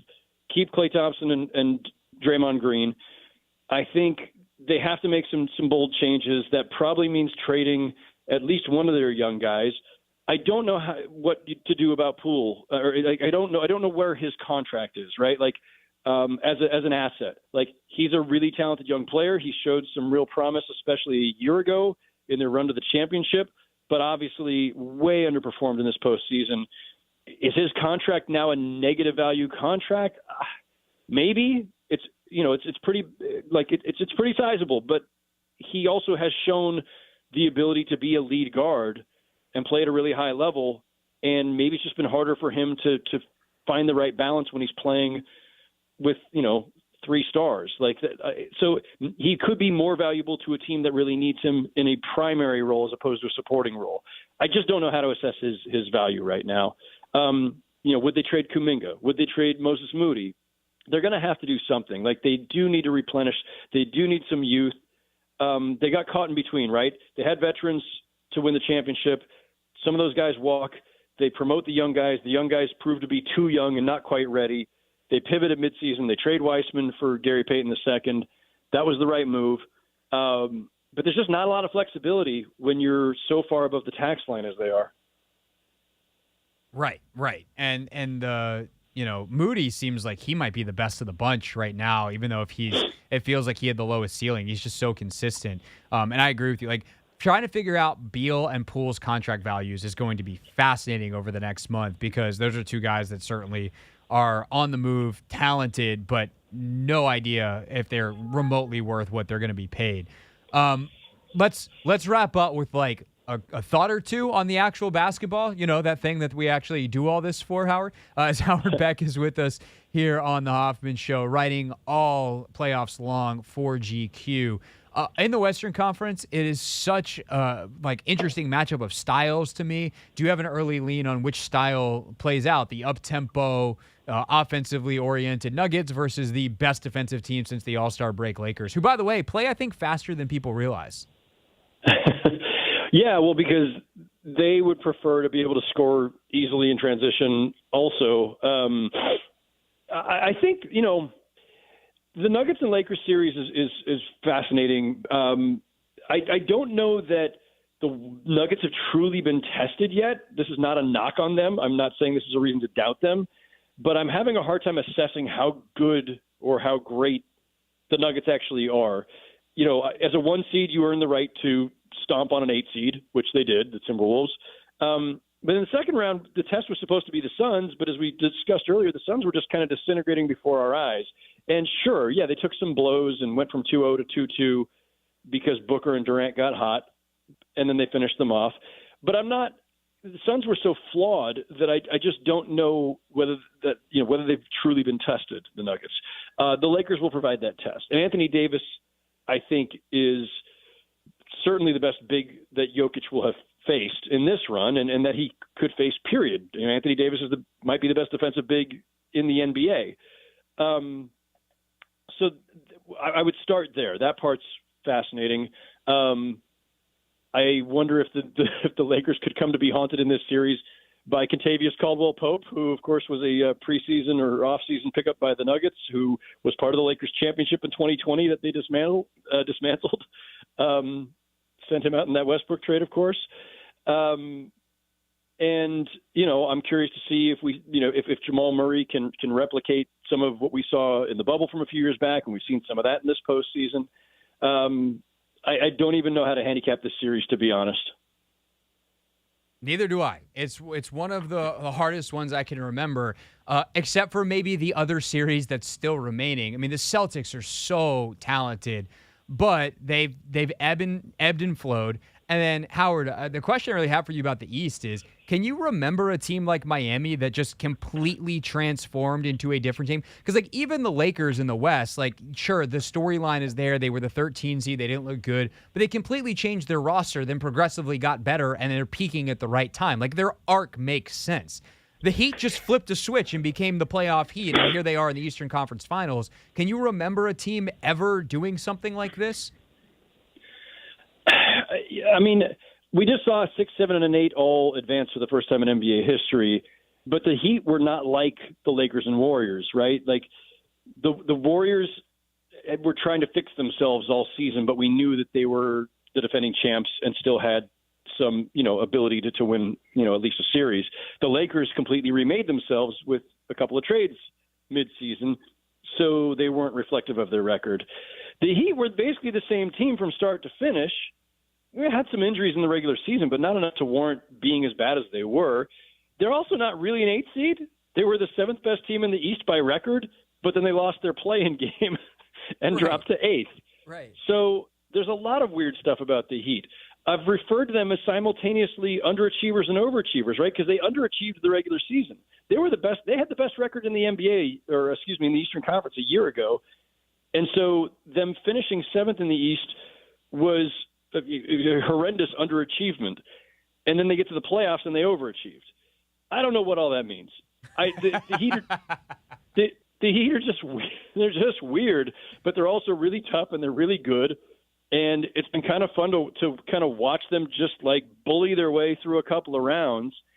And they're just super impressive. And they're doing it without Tyler Hero, who was, their second best offensive player, who they lost, of course, early in the first round against the Bucks.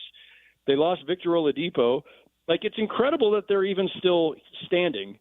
I do suspect that this is where the joyride ends and, Cinderella's coach turns back into a pumpkin. The Celtics are too good, too deep, too talented. I will never underestimate the ability of Jimmy Butler, Kyle Lowry, Bam Adebayo to frustrate and fluster and make you work hard and all that stuff. But after they steal a game, maybe 2, I just don't think they've got enough firepower to take a series from the Celtics. I agree, but it's the kind of thing where if the Celtics mess around, they will find out. And that is the beauty of the Heat. They just will not beat themselves. And if you screw around long enough or you have guys get hurt or anything like that, as the Bucks found out, as the Knicks found out, they will beat you. Howard Beck writing all playoffs long for GQ, a frequent guest here on the show. Always appreciate his time. Howard, thank you so much, sir, and enjoy the conference finals.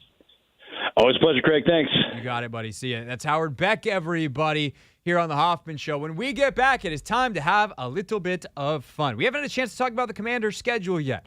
No, we're not doing wins and losses. It's a silly thing to do. It's May. Road trips? Now we're talking. That's next on the Team 980.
It's the Hoffman Show, Team 980, always live on the free Odyssey app, streaming live on YouTube, youtube.com/at the Team 980.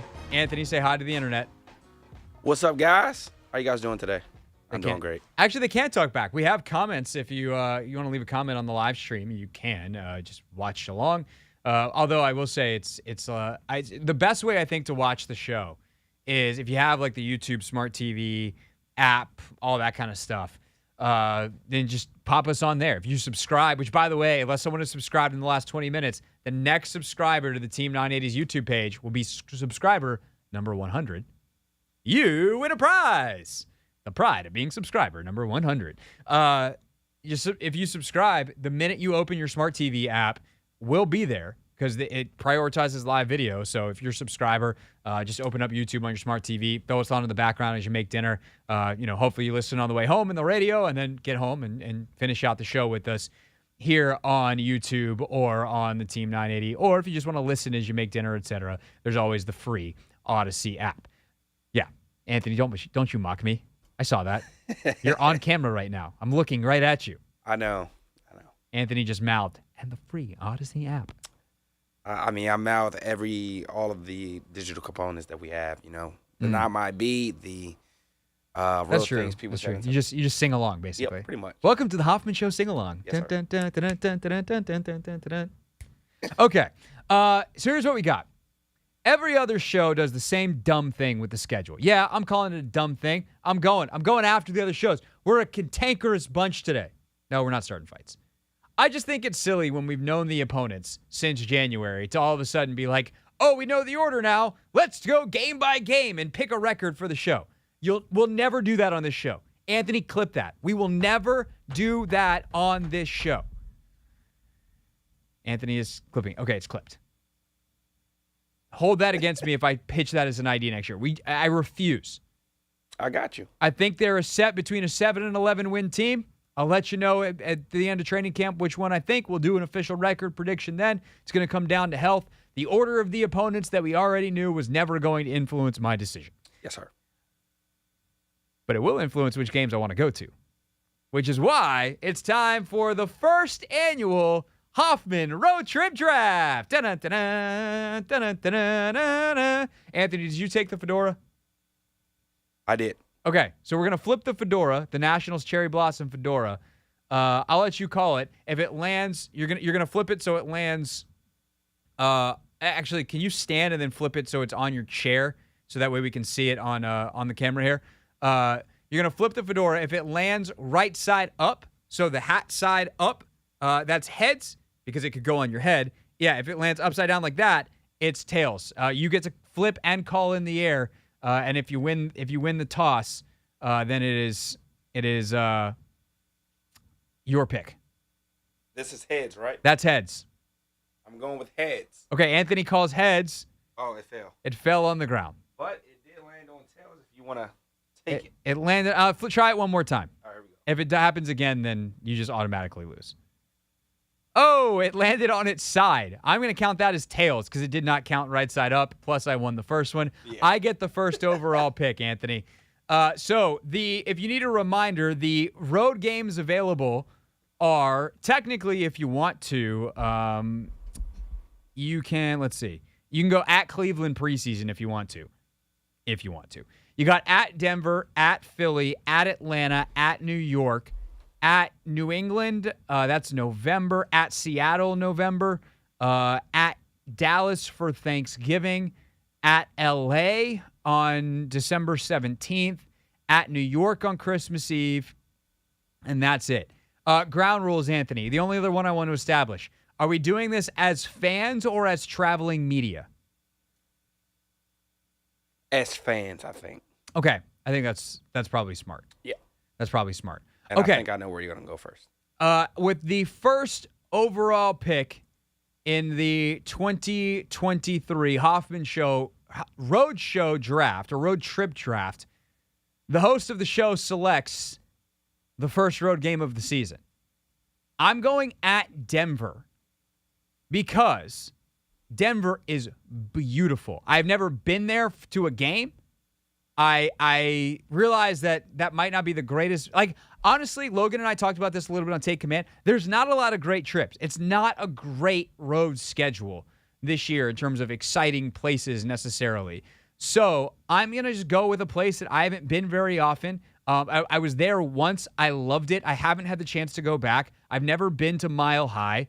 It should be beautiful in mid-September. I'm going Denver. I think it's I don't think it's not. This is a little bit of like the 2013 draft, and I'm not sure who's going to get Giannis. I hope I didn't just draft Anthony Bennett, but there was no clear number one pick, so I'm just going with Denver.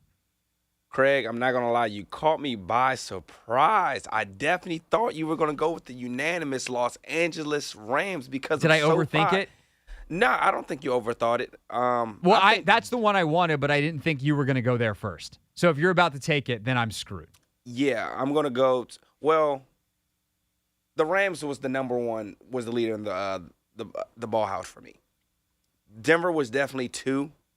So I think we just swapped, to be honest. But SoFi, it's a new stadium. The Super Bowl was just there a couple of days ago. Yeah, no, LA's 100% what I wanted. I just was hoping that you were going to do something silly and just be like, the Rams aren't that good.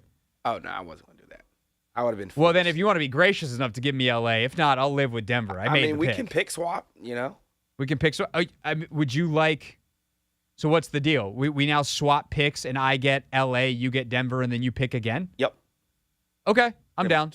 Yeah, right. LA in December for this weather whip, 100%. I want SoFi. I want LA. That was an attempt to okie doke you. It didn't work. Ring, ring. Where's the Poppy banana phone soundbite that we used a couple weeks ago? Ring, ring. Okay, fine. I've got LA. You've got Denver. You now have pick 3. With pick 3, I will be going to Atlanta. That's a great pick. I'm going to Atlanta. The Mercedes-Benz Stadium. Have you been? I haven't. So I've been to Atlanta, but I haven't been down there to you haven't been to the stadium? Nah. It's incredible.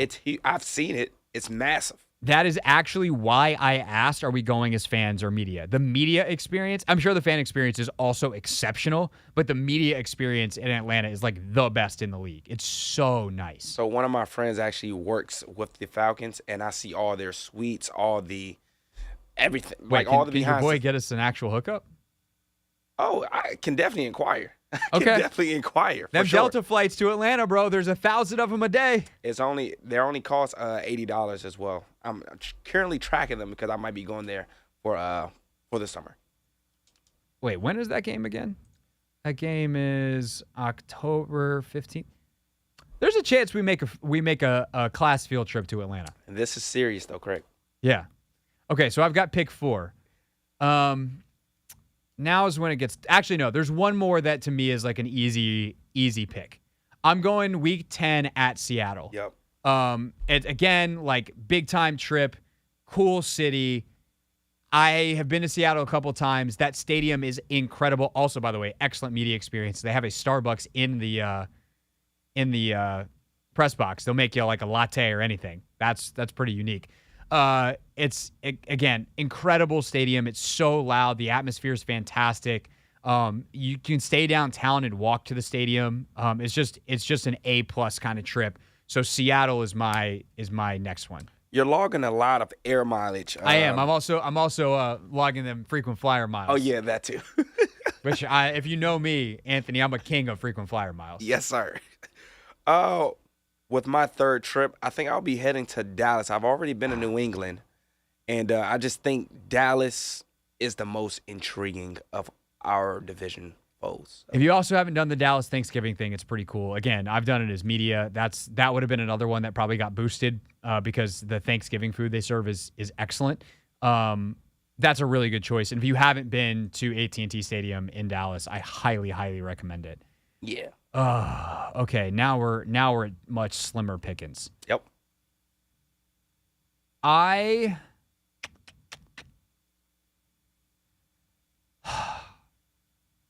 This is where, again, with the fan media thing. So everyone we mentioned so far pretty much gets an upgrade if you're media.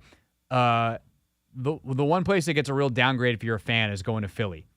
But since I would be going, I'm not going to go decked out in Commanders gear, right? Smart like you man. would. I'm just going to go and observe the game and kind of get a chuckle out of the chicanery of Philadelphia fans. Yep. It's a division game. I love Philadelphia. There's a chance that I actually legitimately go to this game in part because I'm looking for an excuse to go to Philadelphia. My wife is from there. We haven't been in a while. I'll take Philadelphia. Dang. Yeah. You left me with the Giants, the I left Patriots, you with one of the and trips to Jets. MetLife or Two Foxborough. trips to MetLife. Yeah. Should I go back to New England? That's probably the right call. MetLife is just so blah. Exactly. I think I would just definitely fade the trip back to New England, to be honest. Yeah. I think that's probably the play. Yeah. So you go to New England. Foxborough's cool. Gillette's good. It's kind of a funky one because you're staying in either Boston. You fly into Boston or Providence. It's kind of in the middle. You got to drive in. Like you got to rent a car. It's not the easiest trip, but it's cool. It should be a fun game. And I then can also go see my man Trav. I forgot. that's Trav true. up there, Okay. Sorry, Trav. Sorry, Travis. We still love you. It's just that Foxborough's not actually that close to Boston. So that leaves me with either because I still have one more pick, right? Yep. Because of the swap. I'll take the Jets game on Christmas Eve. Why? Because I'd rather just go see Rodgers in person, and I think that's going to be a good game. The Giants, that's like their personal hell house. When that place is in the blue decor, and the Commanders go up there, just bad stuff happens all the time. They're just so bad there. I don't need to see another Commanders-Giants game at MetLife for the rest of my life. So that's the one that's getting left on the table. I honestly consider picking the Cleveland preseason game over another Giants-Commanders game at MetLife. I'm with you. Cleveland, low-key, cool town for a weekend. Go to the Rock and Roll Hall of Fame. Some good eating spots. I got some friends there. So that would be. If we were to do another round and you were like, I'm taking the Giants game because I refuse to do a preseason game, I'd be like, fine, I just won that round. I'll take the Cleveland game. All right, that's our road trip draft here on the Hoffman Show. Tomorrow, I think we're going to do a league-wide. Anthony and I will pick our 5 favorite games on the NFL schedule this year. So we'll do another road trip draft tomorrow. When we get back, real things, real people said into real microphones. Now, a look at what's trending. Here's what's trending.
It's the Hoffman Show on the Team 980, always live as well on the free Odyssey app, streaming live on YouTube, youtube.com/@theteam980. All right, Anthony Haney, it is time for real things real people said into real microphones.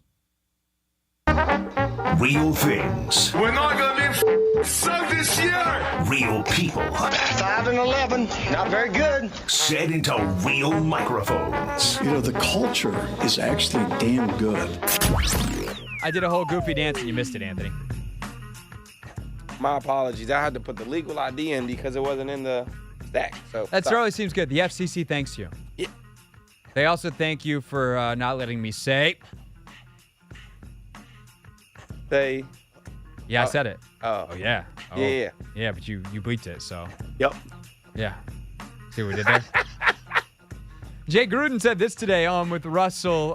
He was asked about Dan Snyder, and it's worth the whole interview. Jay, obviously, not one to hold things back.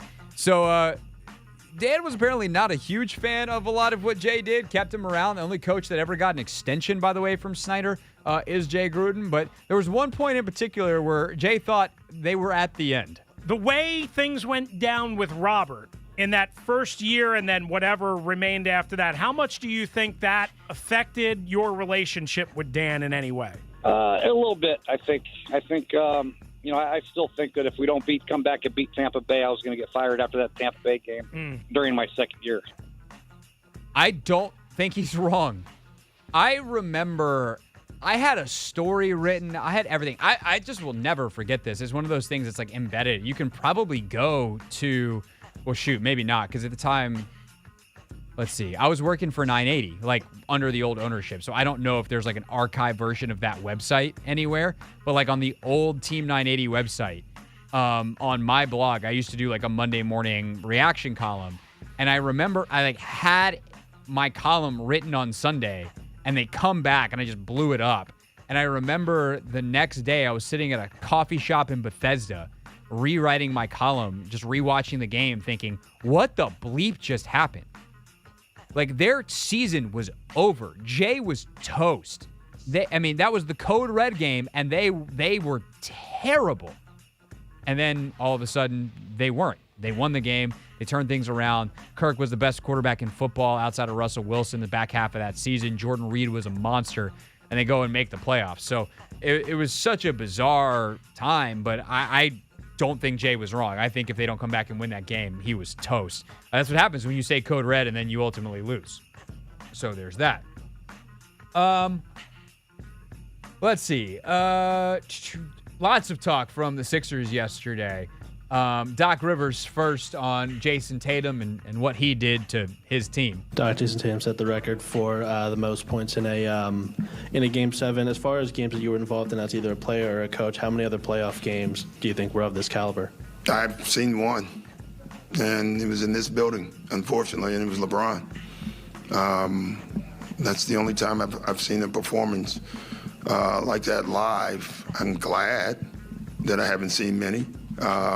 But yeah, I've seen one, and Tatum was not only unbelievable, he played just hard defensively, and he didn't take a lot of bad shots. I thought he got him in rhythm, and he played great overall tonight. He did. He rebounded well. The thing that Doc is missing there is, what if one of your guys did that? That would probably be cool. Then it wouldn't be so unfortunate. As for his guys, Joel Embiid said this after. We got the chance to win, but it's going to take more than us. We all got to look at ourselves. I got to be better, and I will be better. That's what I'm focused on.